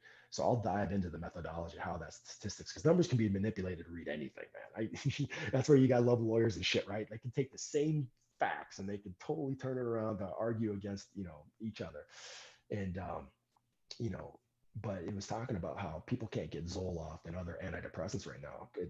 They're being prescribed at an all-time high with this COVID crap. And I think a lot has to do with the psychological, being all of us forced to not interact. 'Cause I think we as human beings, for the most part, are social creatures. We need interaction. We need human interaction.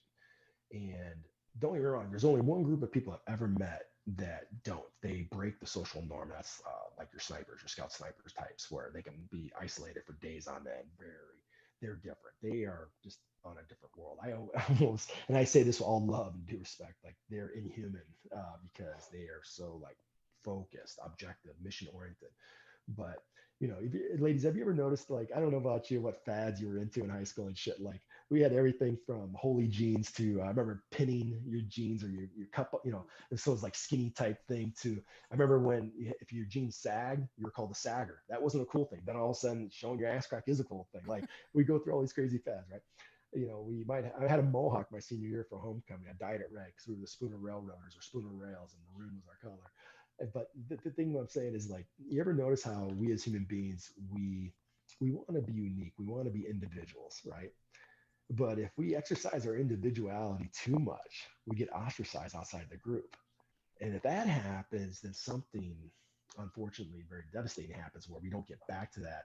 We feel alienated, and you see people with this, shooting up a school or some shit. Some kids came in because they're pissed off, and you go back and you pull the thread on that. 9 times out of 10, you're gonna find out that they were ostracized and they became like these outcasts, and they just didn't feel part of the group. And that's why I worry about COVID with our kids and everything, like what it's doing to them, especially for those that are not in schools and not having any other child interaction or student interaction or human interaction, period.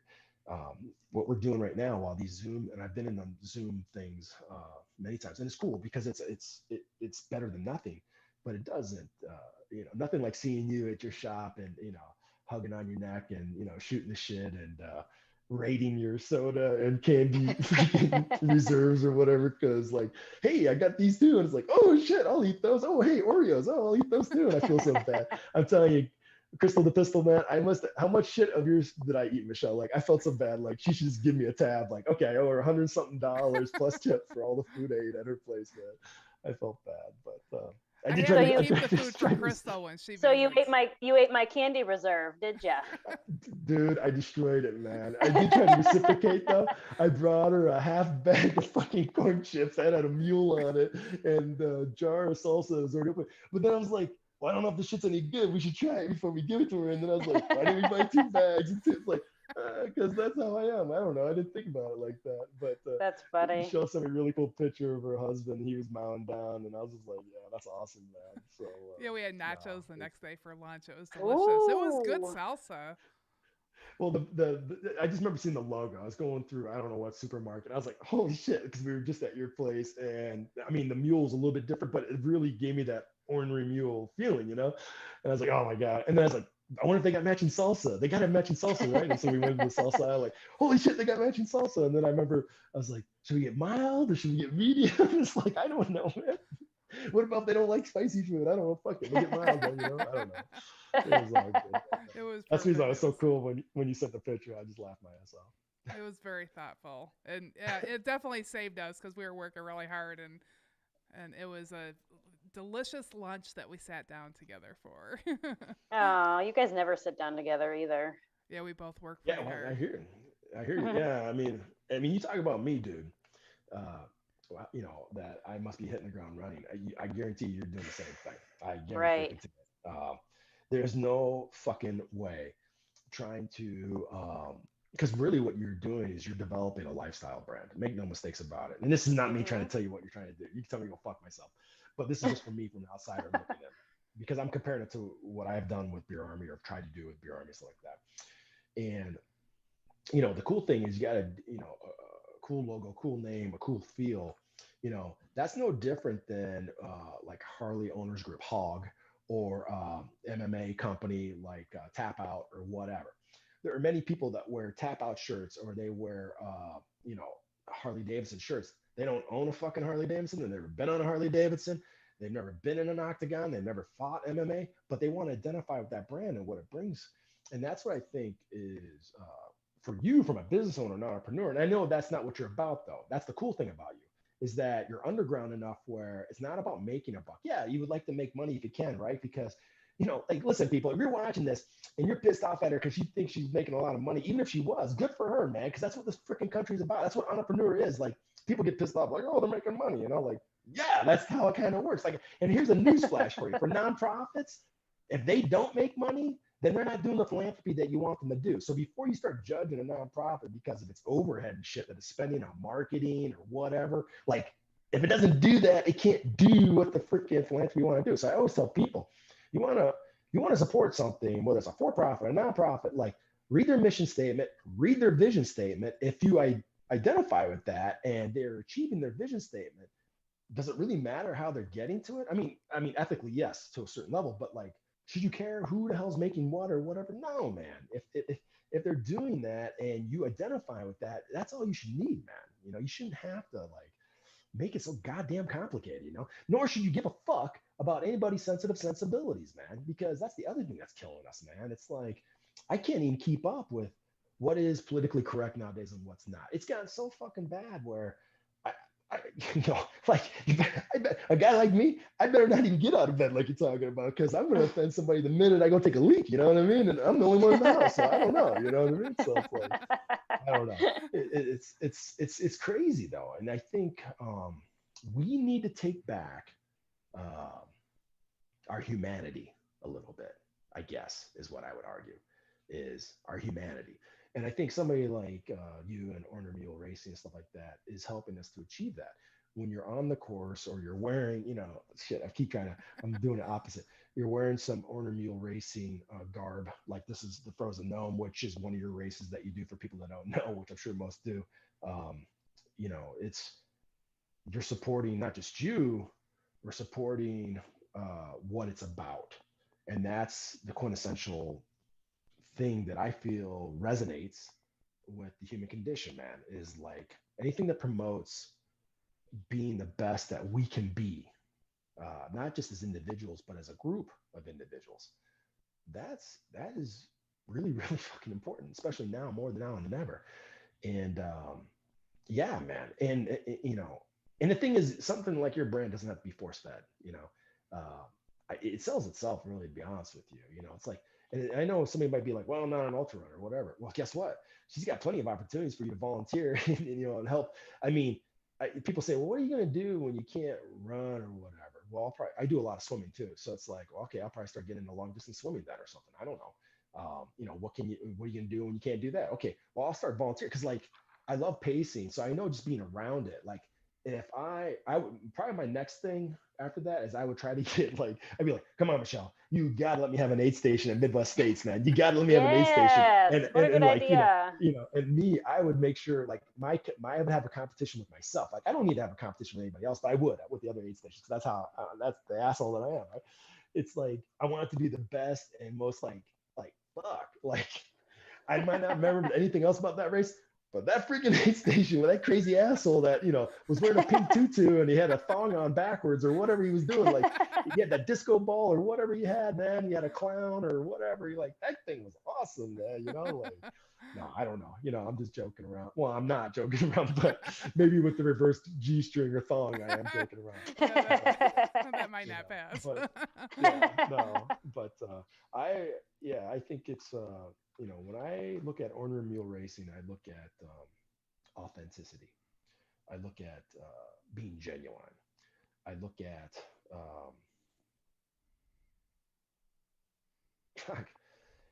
life, man.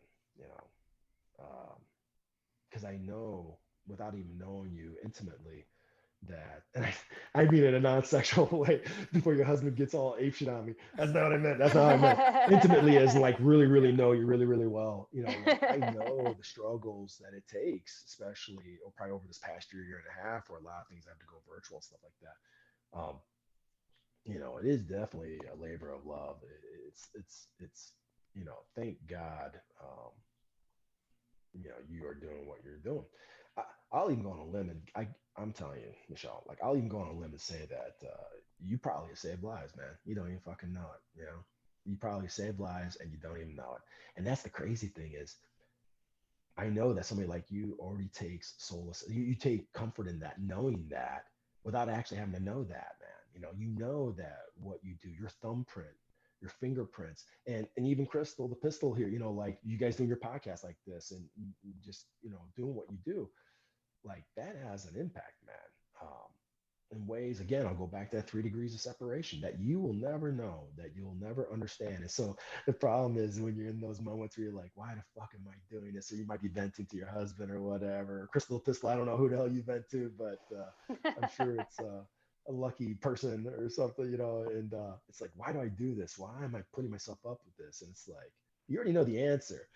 But God, it really helps to have somebody else tell you that too, right? To reinforce it, right? Because if we could just tell ourselves, oh, just do this and do that, like, hey, we'd all be the next, I don't know, president of the United States or CEO of $1 billion company, right? Because like, how hard would it be then, right? If we could just do what we tell ourselves to do. But the thing is, we can't. And I get told all the time that I give great advice, but the irony is, I can't follow my own goddamn advice. I can't do it to save my life, man. I've been called wise, which is amazing. Uh, and I have lots of wisdom, but yet I can't do it for myself. I need to rely on others to tell me, or and then again, I go back to that, the brotherhood or sisterhood or whatever. Again, gender neutral. When I say brotherhood, I mean regardless of male or female. It's we're all members of the same tribe, and that's humankind, man. And the thing about being a human, it doesn't matter what the hell your skin color is, doesn't matter what your sex, your gender, whatever the hell you identify with, man. Social group, religion, whatever. It doesn't freaking matter. We're all human beings first. And I'm here to tell you, people, we all bleed the same color. And the only difference is after we bleed it, 15 minutes later, it oxidizes, man, and it turns into a rusty brown. And it's, guess what? Same fucking color though, 15 minutes later. And, we need to focus more on our commonalities than our exclusivities and what makes us unique. Sure, hold on to your uniqueness by all means because it makes you feel good about yourself. But publicly, I don't think that's what we need to be throwing in each other's faces. We should be right now more than any time. We should be celebrating our what makes us the same, uh, putting our arms around that, man, and not letting go, man. Especially right now, and that's what I've been trying to focus on is look at even my enemies. Imagine somebody like me that has enemies, right? Nah, it's like even my enemies, man. Like, try to always remember, man. They're freaking members of the human tribe first. Uh, because hate's a really strong word, man. And unfortunately, there have been times when I have hated groups,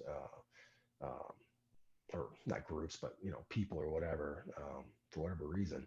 Um, well, I'll even admit it. I mean, I was very hateful towards the whole Muslim, Middle Eastern thing. As much time as I spent there, it took a good 2 years until I finally cracked the code on that. And I said, you know what, Dustin, you're an asshole. You need to look at them as as human beings first, man. Like you do that, it changes the whole paradigm, people. When you start looking at each other as human beings first, I mean, don't get me wrong. I mean, I'm not trying to say we all need to sing, hold hands and sing kumbaya and shit. That's not what I'm trying to sell here. I'm just saying a lot of things can be done if we could just look at each other as human beings first. That's all I'm saying. And the beauty about it is something like Ornery racing, the venues you put on, the opportunities you provide. Again, whether it's actually running, whether it's pacing, whether it's volunteering, that's huge, man. That's huge because whether they realize it or not, that's what they're getting. Uh, that's what they're getting. And so, yeah, man, and Well, you every know, one of those things, I think that something that's really important to me is building confidence, because I think a confident community is a kind community, and if everybody feels good about themselves, then the world's just going to be better. And everything we do is towards it. We do try to think towards that and accept everybody, for whoever they are. And sometimes the ones that are like that seem difficult, they're hurting, and you need to figure it out, and they can end up being the best people in your group once you've kind of helped them get past that loss of confidence that they've had or hurt that they've had in their life, which no, I think I've had. I mean, I think that's me, and that's why I probably work so hard. And I think I actually can kind of relate to you. Is I wake up gung ho running because I don't want to stop, because then your brain gets going, And so if you just stay busy, then you don't have to deal with anything that could be bothering you. See, Crystal, here I thought she's gonna say that she identifies with me by being an asshole. So here the only asshole again. Well, I'm Like, not an asshole. oh man, I'm all alone and I don't afraid think that on the you island are, of though. assholes. I don't know. I call myself a self-proclaimed asshole, and I know I can be. I know I I can be. can't see that at all. I mean, I just don't at all. You don't think so? Oh man, I No. tell you, like I can't. I mean, I don't know, man. I don't try to be. I swear to God, I don't. Uh, Usually, if somebody says, "God, that guy's such an asshole," it's like my intention wasn't to be an asshole. It's just I guess I'm just being myself. I think we all have the propensity to be assholes, right? I don't think anybody goes out. Well, I swear to God, there are some people I think that wake up like I'm going to be the best asshole I can be. No, but Mhm.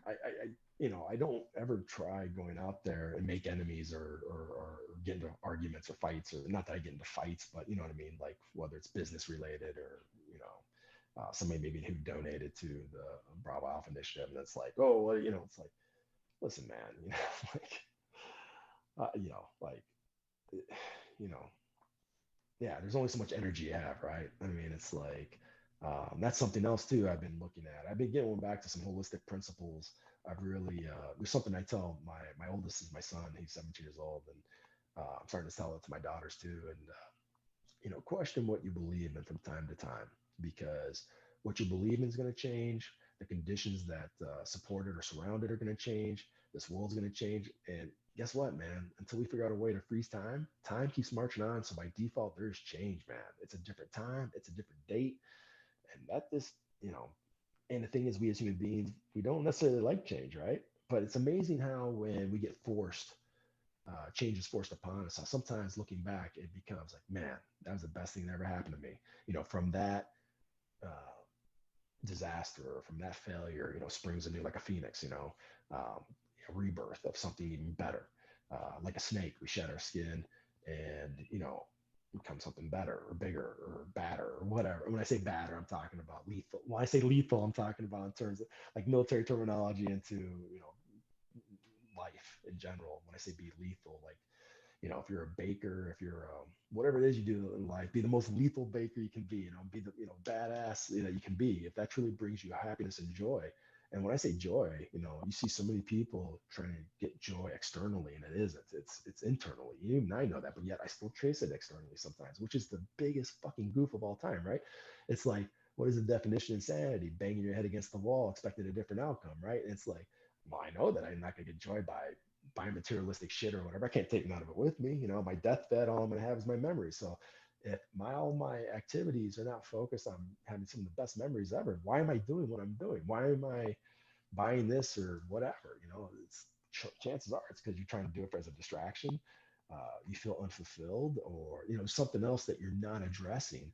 Um, the thing is, we know it, but damned if we can't stop it, or we can't, recenter or whatever. And I think again, it goes back to having a great group. Whether it's like, I love the 10 Junk Miles people too, and I love Band of Runners people. I love the National Outdoor Leadership School, Knowles. I've done, I participated in all various different events from all those organizations. All to me are kind of part of that same tribe, that same mantra, um, togetherness, community, like you were talking about. Um, what I mean, the cool thing about that is like it's giving back without actually like, oh, like let's go work the soup kitchen. Not that I'm bagging on anybody that does a soup kitchen thing. I mean, that's giving back. I mean, that's totally admirable. But the cool thing is like when you're volunteering your time and the volunteer doesn't come to you and say, well, what do I get for volunteering? Hey, fuckhead. That's the key word definition of volunteer, is like you're not expecting Right. anything in return, right? I mean, like, are you fucking kidding me, man? Like, that's one of my biggest pet peeves. It's like, okay, you're volunteering for a nonprofit thing or whatever, especially a nonprofit thing, and you're expecting something in return. It's like, what? Like, I'm sorry, like, uh, call me the asshole again, but like, did I just miss something?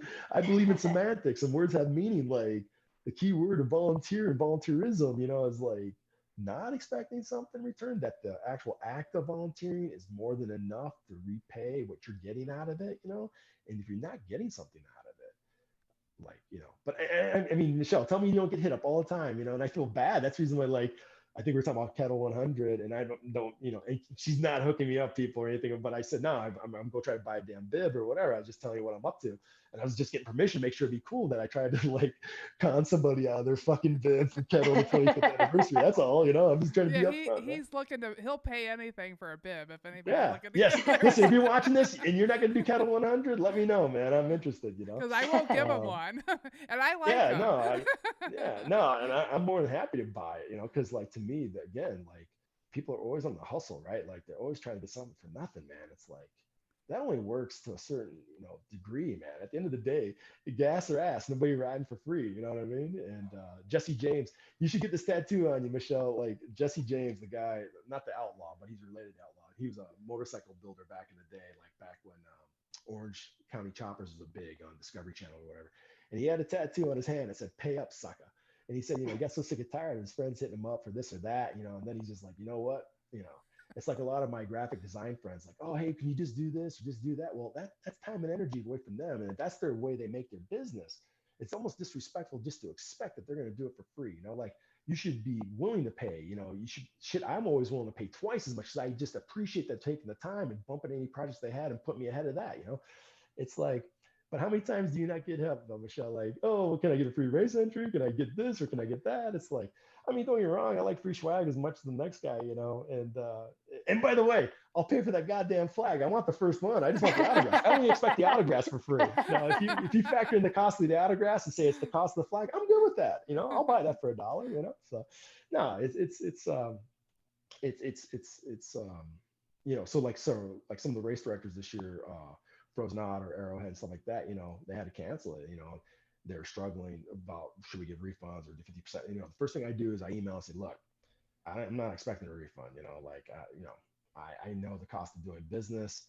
I would love to get into next year, but I understand if I can't, and I have to pay again, I'm good. Can something, but like even with Arrowhead, I'm like, can I just at least, not have to compete in getting in? But I also understand that for how they run it, that's kind of like a violation of their internal Yeah. belief, which I totally respect. And so, will I get an Arrowhead next year? I don't know, and I hope so, but I'm also thinking about doing Frozen No and doing Frozen Otter just to see if I can do my own special for, Frozen Grand Slam or without having to go across the international border, because I'm pretty sure we're not going to be able to cross the international border anytime soon. But yeah, man, it's really awesome what you ladies do, and providing opportunities for people like me to even realize half our potential, or even this this much of our potential, and for people who, if they check out my background, I get so many people like, Jesus, man, you lived 4 and 5 lifetimes worth of stuff, and it's like, that's amazing that they say that to me, because I feel like I haven't achieved a goddamn thing. And maybe that's the secret to success. I don't know. I can tell you it's not, though, because um, I'm that guy. We talked about that road to Ithaca, man, like, which is basically stop and smell the roses, man. That's basically the gist of it, I'm not that guy though. Like I'm very objective and goal oriented. I'm very mission goal oriented. Um, and then once I achieve that, okay, what's the next thing? And I think when God, whatever you believe in, if you don't believe in a religious God, whatever, some higher deity or whatever, well, whoever that higher deity is, he or she, when they were handing out drive, I got in that line twice. And when they were handing out noses, I got into that line twice. Unfortunately, when they were handing out male genitalia, I didn't get into that line or whatever. No, I'm just teasing. It's like, it's amazing, like I look at, as ultra runners, we always look at our default. Like I feel like I don't have enough of mass. It's too flat. If I had more rump, I'd be able to do hills better. I have high calf attachment, small calves. If I had better calves, like I'd be able to, it's so stupid, man. It's like, it's amazing how we can always look at our shortcomings, and very rarely I'm talking about humble people out there can't see their accolades. And that's unfortunate, and I'm one of them. And but at the same time, then I don't know, whatever you judge success by, whatever that yardstick is that you're using to measure success. I don't know if we would be as successful in other people's eyes by their yardstick, because obviously in our eyes we're not. And I think Michelle's kind of like that. I'm going to go on a limb and say that just from what I see, it's like she is not content to sit back and like, she understands the concept that not that she's trying to make, well, I'm sure she is. I mean, she should be trying to make Ornery Mule racing the best it can be by whatever definition of standard that is Michelle's definition of standard, not anybody else's. And it should be anybody else's, it should be yours.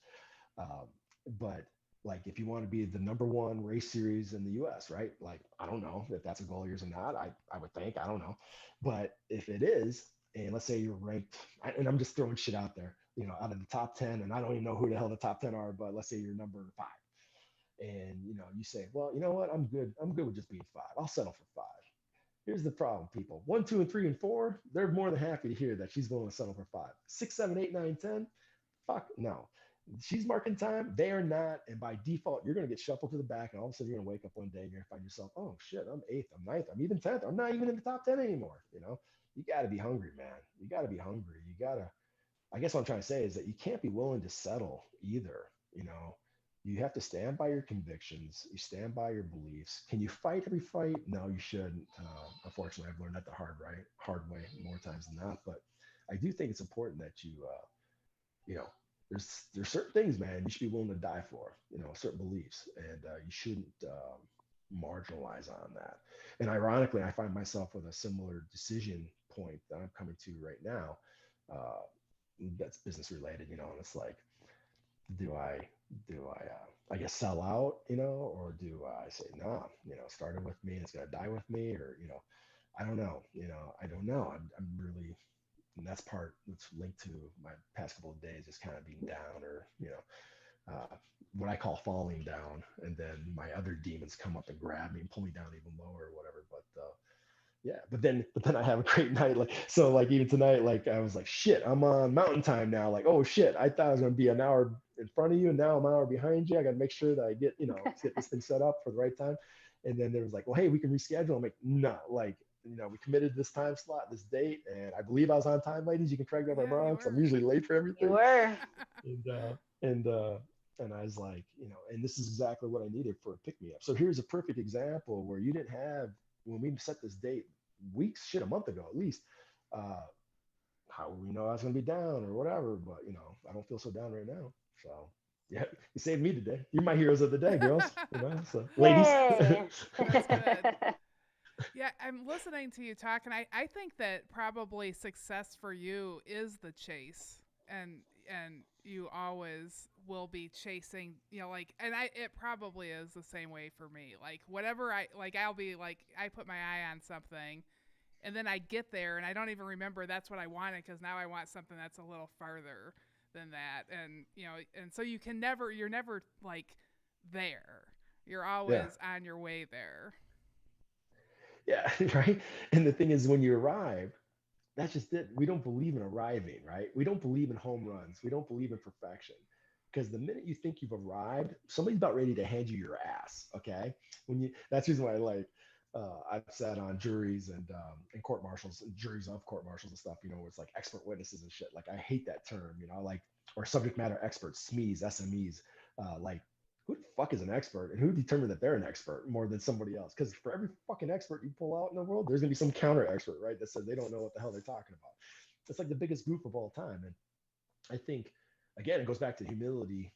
Um, I think it's possible to be extroverted like me and outgoing and still have humility. I know I don't come across humble all the time. I try to. I really do. I try to say, like, things like, I'll try to say, hey, all sister service rivalry aside, or I'll try to say things like, hey, I mean this gender neutral, because I know some people would be like, oh, this guy's just a sexist, egotistical asshole or whatever. It's like, no, look, I'm really not, man. Or I try not to be. Um, but I don't know. At the end of the day, you can't make everybody happy either. There are people that just, I am amazed. There are just people out there that just hate, like, just hate. Like I don't know, man. They were in high school and they went to the career jam, or the career counselor. I call him the career jammer. I had that poster, right? And all these little codes of like, what you want to do when you grow up, or what do you want to be, or whatever, right? And there's like a little job, like a 4-digit code, or if you want to be a disc jockey or whatever the hell it is, right? It's like hater. Oh yeah, that's 0000. That's the job code. I want to be a professional hater. I'm serious, man. I'm sure both of you ladies are on social media, right? Like, a lot. Like, if it wasn't for our for-profit or nonprofit, I wouldn't. I swear to God, I wouldn't be on social media. Like, I get so tired of it. And if you check my Facebook right now, you'll see like I haven't been on it very much, and I just haven't been on it because I need a break, and I just need a break, man. And at the same time, that doesn't help me right now with Operation RTL, which I should be plugging, but it's like it is what it is. But raising money for that, and because it's like I don't know. That's the other thing too. Raising money for a cause when you're trying to do not necessarily athletic achievements, but like when I'm trying to do like trying to do something for myself too. There's like this power struggle where it's like I don't feel like I'm dedicated to any one camp, and you can't really do like something has to be the lead, and the other thing has to be the supporting thing. Like in the military, we always say there's one main effort, and everything else is a supporting effort. If this company is taking the hill, then the other two companies of this battalion are supporting that attack. Like that's the way it has to work. You can't have, or the old adage, you can't have two masters. Something has to be. If you make everything a priority, then nothing becomes a priority. Let's put it that way. And yeah, so I struggle with that. And then I don't know, I struggle. And that's the reason why it took me so long to do Bravo Alpha Initiative and stuff like that, is because talking about my bouts or my interaction with suicidal ideations and stuff like that. It's like, oh shit, people are gonna know, right? Like, oh shit, this guy wants to try to kill himself, not just once, but maybe more than one occasion. This guy has a service dog, but he doesn't have a missing limb, so ooh, he must be cuckoo, or it's like, no, man, like I'm still a productive member of society, or I think I am. I pay my taxes, I vote, I do, all those things. Um, it's just, you know, I just have a lot of life experience that has jaded me in ways that I guess maybe a lot of people don't understand or whatever. But the thing is that what blows me away is when I started sharing my experiences or my battles with suicide or whatever. I had two guys specifically. One was still active duty, and the other one just retired. And they're like, "Damn, dude, I didn't know, man." Because they look at this company, Beer Army, and then they look at the nonprofit, and then it's like, married with, at the time, uh, four kids, and just, everything, right? Like, man, you seem to have it all figured out. You have it all going on, and that's the perception, right? And perception is reality. Well, that doesn't necessarily mean it's my reality. That's what they perceive. Which is a double-edged sword, but a whole other thing about that. But the thing is, I was dying inside, man. I'm struggling, man. And when I shared that with Bravo Alpha, and if you go to bravoalpha.org and watch the video, it's kind of a long video. It's about 7, 8 minutes, but like you'll see what the hell I'm talking about. And it's like they told me, they're like, "Damn, dude, I had no idea." And I was like, "Wow." Sorry. And then the one started crying, man. He's just like, "No, you don't understand, man." He goes, "I think about killing myself every fucking day." And it's just like, I was like, "Damn, dude." I was like, "Well, bro, you got my number, man. Use it, um, recently on Veterans Day, I started on the Marine Corps birthday, and I was pulling this wooden coffin I made that weighed 31.2 pounds with a sled, and I was going to do 100 miles. And I was actually trying to knock out Jason Green's Yeti, because I've done the Yeti 100 back in the day, like the second year he had it on. But he offered a virtual option this year, or he had to go virtual or some shit like that. And so I was trying to knock it out. And I only did 75.19 miles. Now, mind you, I was coming off the course, and I Facebook Live myself because I was trying to provide updates for people who supported the cause, and we were trying to meet our financial fundraising goal. And I said, yeah, I said, oh, by the way, people, I said, we're going to do the post weigh-in, because I realized it started raining most of the thing, and the wood absorbed moisture. And the thing, we was going to do a post weigh-in, and we did, and it came in like 44 pounds. Like it was over 30% heavier than when I started. Well, when you're doing 100 miles, people like that, you didn't train for that. Like that's pretty bad, man.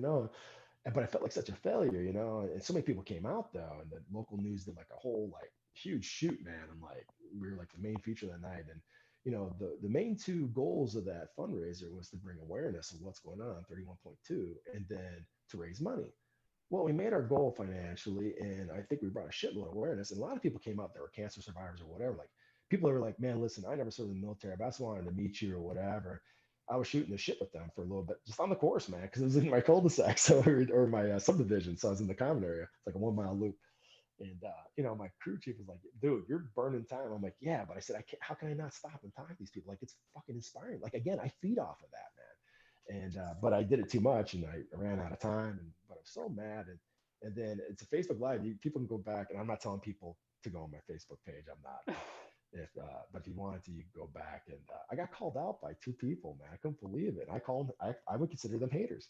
And I said something along. I said, by the way, newsflash. I said I did do the 100 miles. I only did, and I literally was stopping my watch 75.19 because I literally walked right into my garage because I'm weighing this goddamn sled. And I said, anybody could do a freaking 100 miles. I had a 36-hour cutoff, people. Like anybody could do it. I mean, like, because you ladies know what I'm talking about. Like, you could, if you did a fast walk. I mean, mind you, now you're pulling a sled. It might be a little bit different, but it's very doable, man. And they said that they thought it was insensitive to people in wheelchairs and stuff like that, to make that kind of assertion that anybody could do 100 miles. Well, and the thing is, one of my neighbors in my neighborhood is bound to a wheelchair, like, had a bad diving accident when he was a teenager. And he's one of our biggest supporters. And, he's like, fuck them, Dustin. Like, any of them want to say, like, come talk to the guy that's in the fucking wheelchair, and then, it made me feel a little bit better. But I felt bad, like, I wasn't trying to, like, bag on.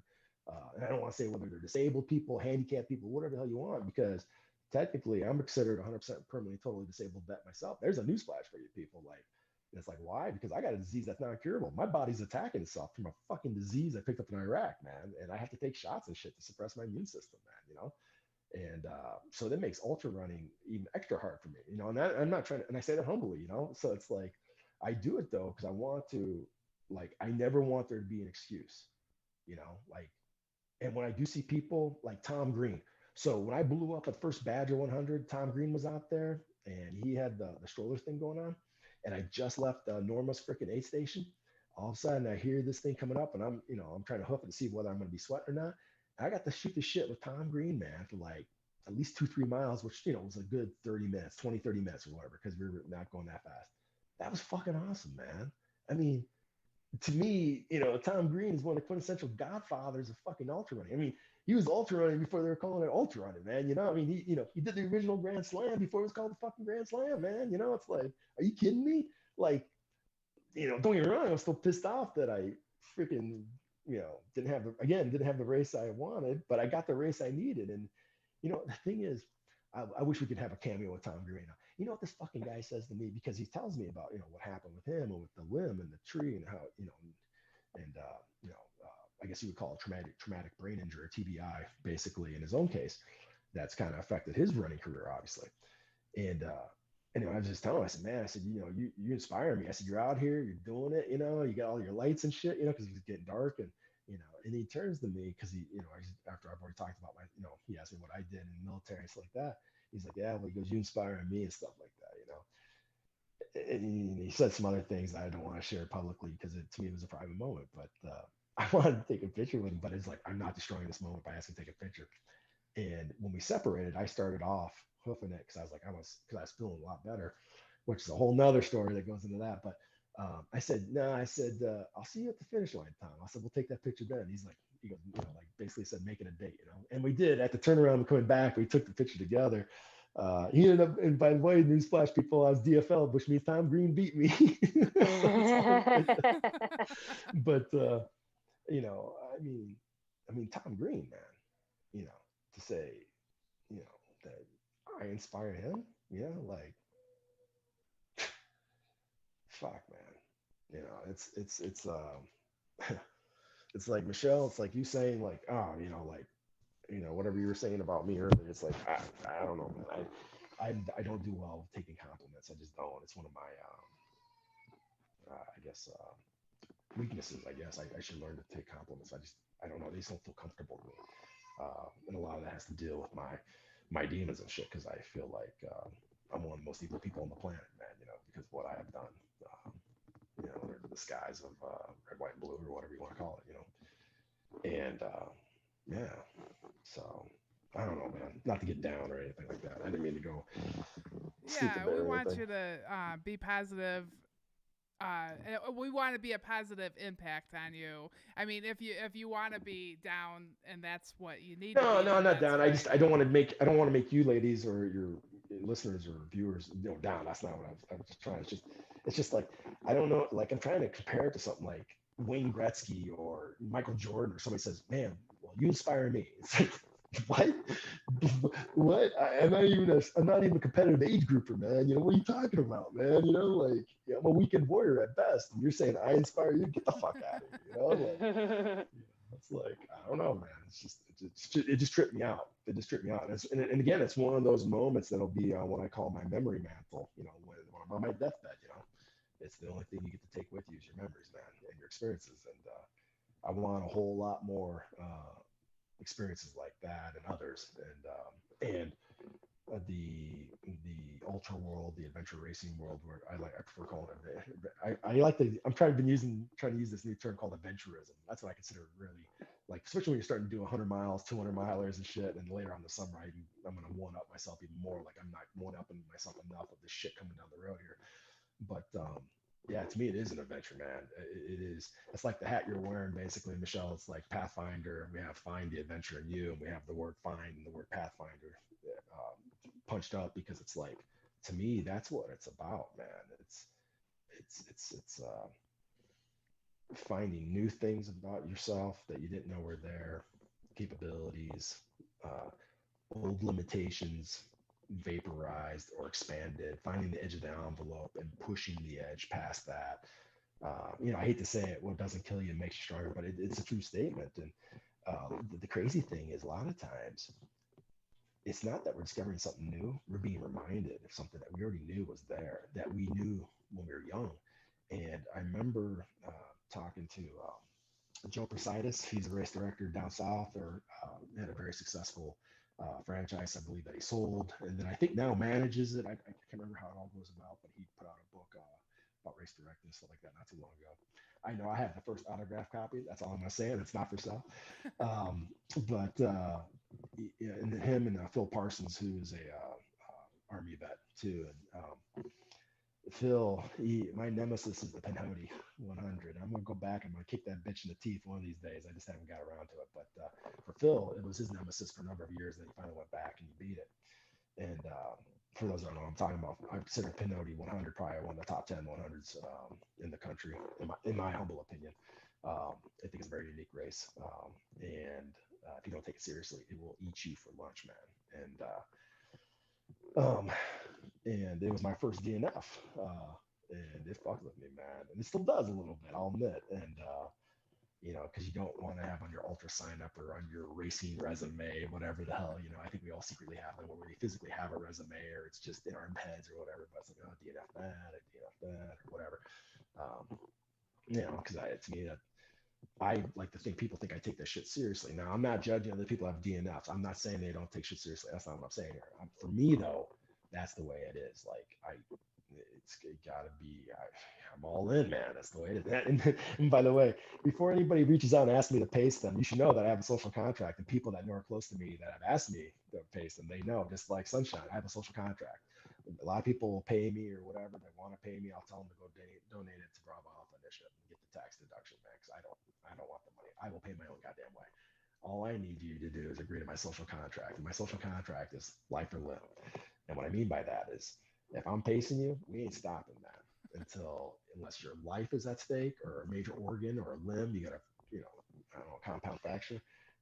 I will sit there and rub your belly, and but until time runs out or we get caught by cutoff, and I kind of feel like if that happens, I'm not doing my job, and I just, it's my job to get you across that finish line. And and for whatever reason, I have a knack for people that went after a 100 and maybe failed the first time, and then the second time around, the last, like, that is my jam, because it's not about me. It's like, I tell you, when you tried to do something the first time, you failed, and then the second time, and then you get it, like, or maybe the third time, I don't know. Man, it's like, I mean, I've seen it with people that did their first 5Ks after losing like 200 pounds, right? Like the exaltation, the the tears of joy, like just what they accomplished. And that even if you weren't with them through all that trials and tribulation, that struggle to get there, for them to do it, that's the most, that was their ultra. Well, even if it was only a 5K or only a 1 miler or whatever, like they had to go through a lot of shit to do that. And that's what I'm saying. I love rooting for the underdog, man. And that to me is the human condition. It's why human beings are still, why we still exist on this planet. Because I'm telling you right now, people, we should be extinct and then some, not because of COVID, but a lot of other things before COVID, And Yeah, man, it's just an amazing thing, and I don't know where I was going with that either, but yeah, yeah, I don't know. So yeah, no, I salute both you ladies though for doing what you do and providing the platforms and the avenues, you know, Well, for guys like me. I think that I love you sharing your story, Hmm. and I'm sure you're helping. You know, you mentioned that that we've probably saved some lives. You've absolutely touched and saved lives. I would be honored if at some point you could meet my dad, and I want to Yeah. see you win a race. Like I am Yes. like number one on your cheerleading squad. I mean, and maybe Midwest states. I don't know. Oh, Ooh. I don't know, man. In your Oh my God. backyard. Man. The thing is, this is how sadistic it is. I actually have fantasies. Like when I heard Midwest States was coming out, I was like, oh my God, like that is perfect. With Eastern states and Western states, and I thought it was really cool. I heard you reached out to them, let them know, just give them a heads up. Like personally, I don't think you had to do that, but I think it's very classy of you that you did do that, right? Just to hey, just throwing it out there, people, make sure everybody's cool with it. And I really think Midwest States is going to bring, like, ultimately, I could see this whole Western or the, state series, right? Like you have, like, I don't know what their timelines are, if they even line up or whatever, but to do the trifecta or the triple crown or whatever. I mean, I know we have the Grand Slam, we have the Winter Grand Slam, we have all these different things, right? All these different slams and stuff. But like the fact that it has all the states, because Eastern states is very different than Western states, in my opinion, and Midwest states is going to be very different than those two.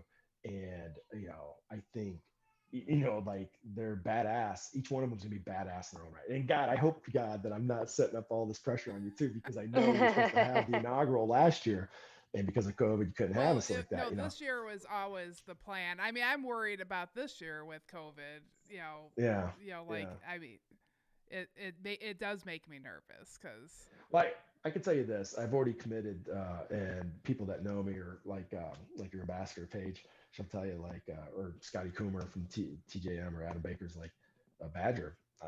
I because I posted on their page, I said, you know what, you guys can make it virtual all you want, but I'm running the same fucking course on the same fucking day at the same fucking time, same starting point. I don't give a shit because to me, and the thing is, that's the reason why that background before we started, that was my like, fuck you to that, because like we're not supposed to be in the tunnel because it's technically closed, and I didn't want them to Mm. get hurt from the DNR and not getting their permit and shit. So I was keeping it on the down low.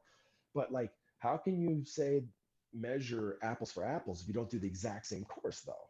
Like, and this very same day or whatever, like, sure, it could be a hotter day, a colder day, or that year or whatever, but that's different than if you ran a different course on a different day. Like to me, you need to have that to be able to compare apples and apples. And did I progress? Did I improve? Did I my performance or whatever? Or did my nutrition or whatever I came with my game plan, was it better or worse? And learn something from that, to evolve. And I've already made the same commitment for your Midwest well, states. good. I was like, if I get in that sucker, man, like I was like, I don't give a shit on that day that it was originally supposed to go, wherever the original starting time. Like, I'm running that fucking course, man. I'll probably get lost. I'll probably get eaten by mosquitoes. People, you ain't seen mosquitoes and horseflies till you go up fucking where this is at. Take it from a guy that lived up in that area. I'm telling you right now, man. If you think the mountains of Western states or the leafy green foliage of Eastern states is ass kicking, man, you ain't seen shit, man. Midwest states, man, but you're gonna be like, I mean, you can take one whack, you're gonna have like 10 horseflies or whatever. You're gonna be like, holy shit, you're gonna have mosquitoes so fucking fat, you're gonna see the blood sac is red. They can't even fly because they've been sucking on you for so long, it's crazy, man. It's crazy. Oh my God, man. It's just, but it's beautiful up there. The size of the deer and everything, all the wildlife and the fauna and just, yeah, man. I mean, It's gorgeous. yeah, you should hope that for some part of it that you're actually the only runner. You're isolated. You're not with a group, because I think you're really going to get the most out of it for that little bit. Well, however long you're in it, like for some of it, you will be in the now. You'll be in the zone, and all you should be hearing is your foot sense, your placement and your breathing, and just like it should be zen. It should definitely be zen. And yeah, I'm jonesing for it big time, man. I could really use a shot of it. I'll tell you that. And I've committed that I'm going up there regardless of whether it's goes virtual or even if you don't offer a virtual option, I'm gonna run that bitch anyways, like on that date at that time because that's the way I am. That's how I'm wired, and it's stupid as fuck, but that's just me. That's just the way I am. I don't know. It's like Well, you I'll make a definitely commitment. be up there that weekend, regardless of what Yes, they what we end up hearing. Uh, we it's shouldn't say that too loud because if it does happen, which I hope it doesn't, but if it does, people, Burning Man ain't gonna have shit on this because if Michelle's willing to come, and I'm gonna be there. I tell you right now, people, you're gonna want to be there, man. There might be some thongs worn, like on the like like I should have read the directions before I put it on, type thing. There'll definitely be some beer drinking. There might be some alcohol consuming. I don't know, man. We're yeah, it definitely gonna is have to do. Wisconsin. Yeah, no, listen, man. Mhm. Wisconsin, bratwurst, cheese, and beer, right? Like, Yeah. Yep. and it should be on the state flag, man, if it isn't already. Like, yeah, no, absolutely. So, but no, it's good shit, man. Well, we should probably do the Ornery Mule Stubborn 5.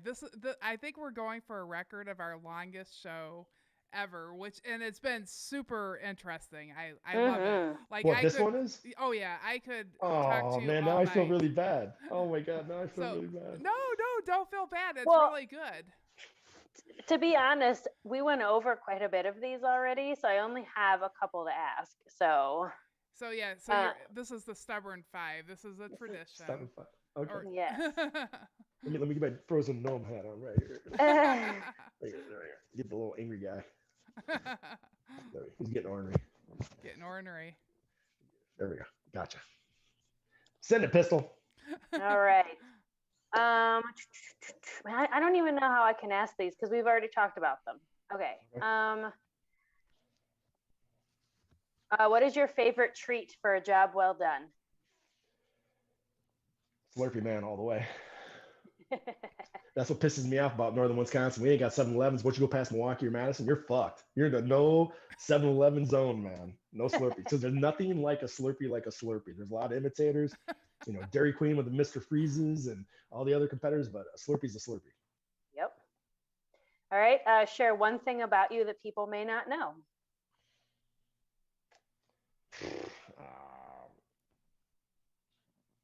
Shit, can we come back to that last? Maybe like give me a second to like as we hit the other one. Is that possible? Or Yeah, sure. okay. All right. Sorry What's about something you're looking forward to? that. Midwest states. All right. There we go. I want to say Juan Moran just said a great podcast. So he is a military guy, and so he's been watching this, and he's somebody you Well, should thanks. meet too. Really. Well, thanks, brother. Thank you for your service, man. I appreciate it.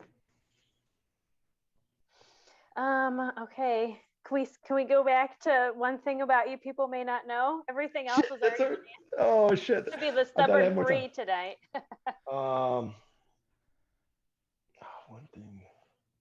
One thing that people don't know about me, man. Because that's got to be like a softy thing, right? Like, right? No, Right? it Some doesn't have softy to about you. be. Or, Doesn't have to be. What are some things that people have told us that? well, I'll just rattle off a couple things because I don't know if these like I love strawberry rhubarb pie. A lot of There people you go. don't know what's good strawberry rhubarb pie. Like they make it way too damn sweet and it should be balanced out. And I really feel like Wisconsin's like the only place. I was in the airport in Charlotte, 3 hour layover, and they didn't have margaritas. Tequila's one of my favorite. I'll drink it straight. I love mezcals and sotals, and it reminds me of my time station in Pendleton, going down to Ensenada, Rosarita, Baja, all down there. I love it. And so, but they said, well, we can make you an old fashioned. I was like, okay, sure, yeah, maybe an old fashioned. And what I got was, I'm like, fuck, if you're from Wisconsin, man, like there's nothing like an old fashioned from Wisconsin. Um, but yeah, I don't know, man. I guess, I mean, a lot of people would probably describe me as patriotic, and I don't know where my patriotism comes from. Okay, here's some. I'm the first and only person I know in my family that I know of that's ever served in the military.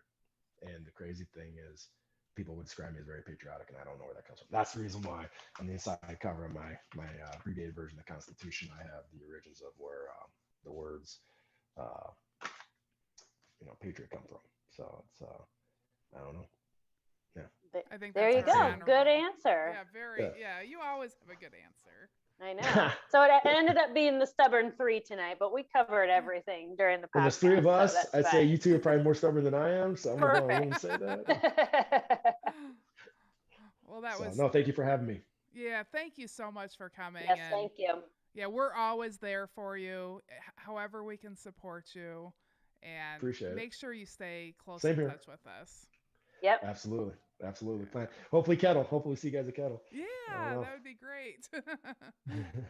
Yeah, so anybody listening, he's willing to buy a bib. I'm not selling anymore.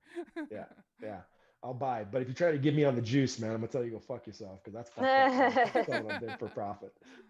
Nah, I mean, just hit me up now. Seriously. Yeah.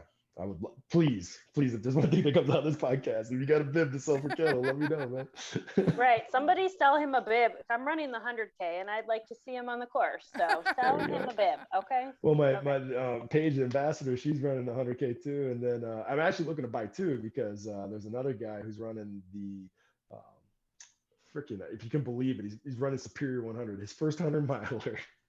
And I found out, I'm like, dude, don't you think you might want to do 100 before that? And then we were talking about Kettle, and then he's like, well, dude, he's like, we should run Kettle. I'm like, dude, they don't have any more bibs for that. I said, he's like, aren't you trying to get one? I'm like, yeah. He goes, we'll try to get 2, and he's an Army vet too. So he's the one. If you go to OperationRFTL.com, that's Operation Run for Their Lives, just abbreviated RFTL, so OperationRFTL.com. We did a little video. That's actually him. We were up at Peninsula State Park up in Door County. And we were running up there, and I said, hey, dude, I said, how about you be in the video, the solicitation video, like we just did off the head.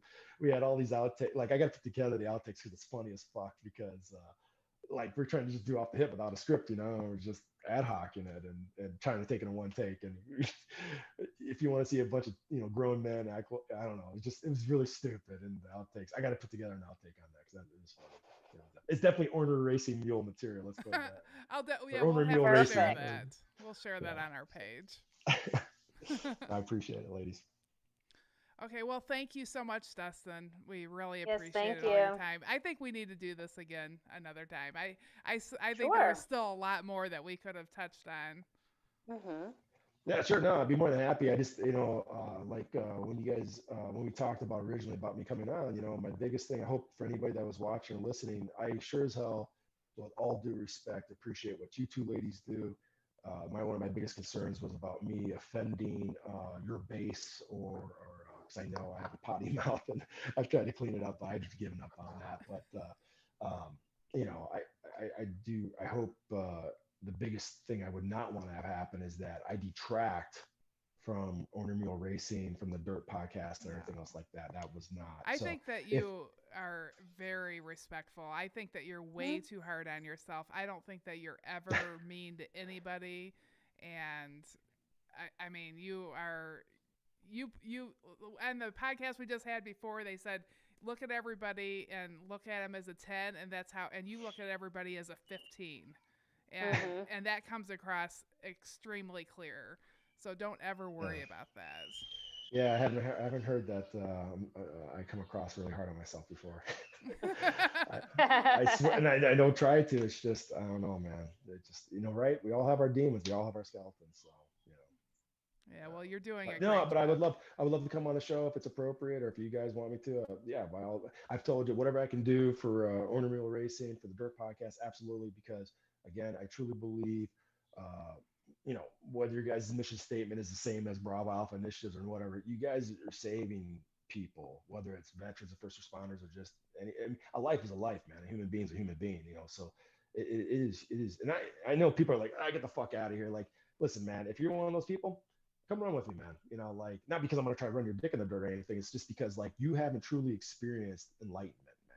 You're like, you're not getting it or whatever. And maybe it's not running. Maybe we go snowboarding or go surfing or shit. I don't know, man. We just drink beers and, have bratwurst. And, like, you haven't had the right experience then to interact with the right people. Not that I'm saying I'm necessarily the right people, but I would at least like to have the opportunity, to make you question what you believe in, Well, good luck at your fundraising at your 200-mile race, and good luck at it. And we'll be following along. If there's anything we can do to share for you, make sure you send it, and we'll share it on all of our social media.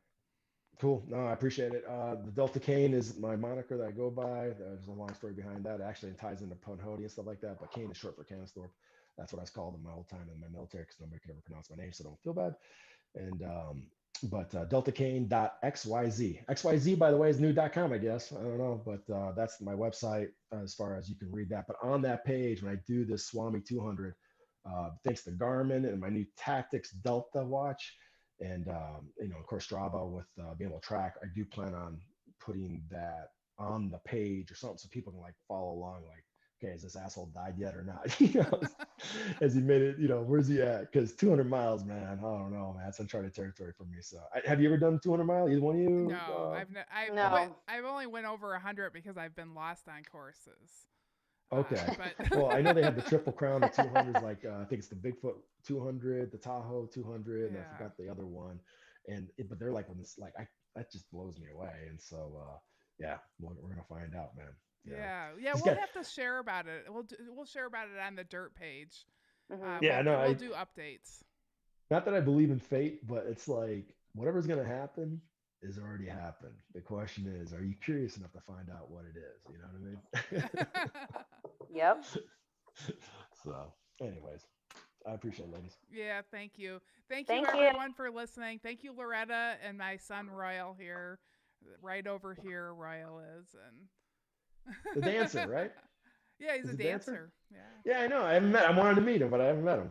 No, yeah, he's never been on the camera. He won't even stick his hand in here. Never once.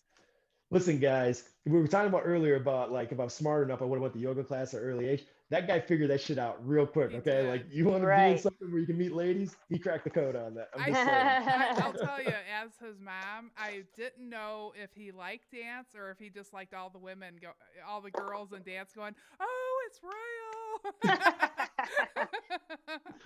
I don't know Oh still. man, No, he loves it. smart man, smart man. Yes, he is. So, okay. Well, thank you. Thank you, Dustin. It was great. Bye, everyone.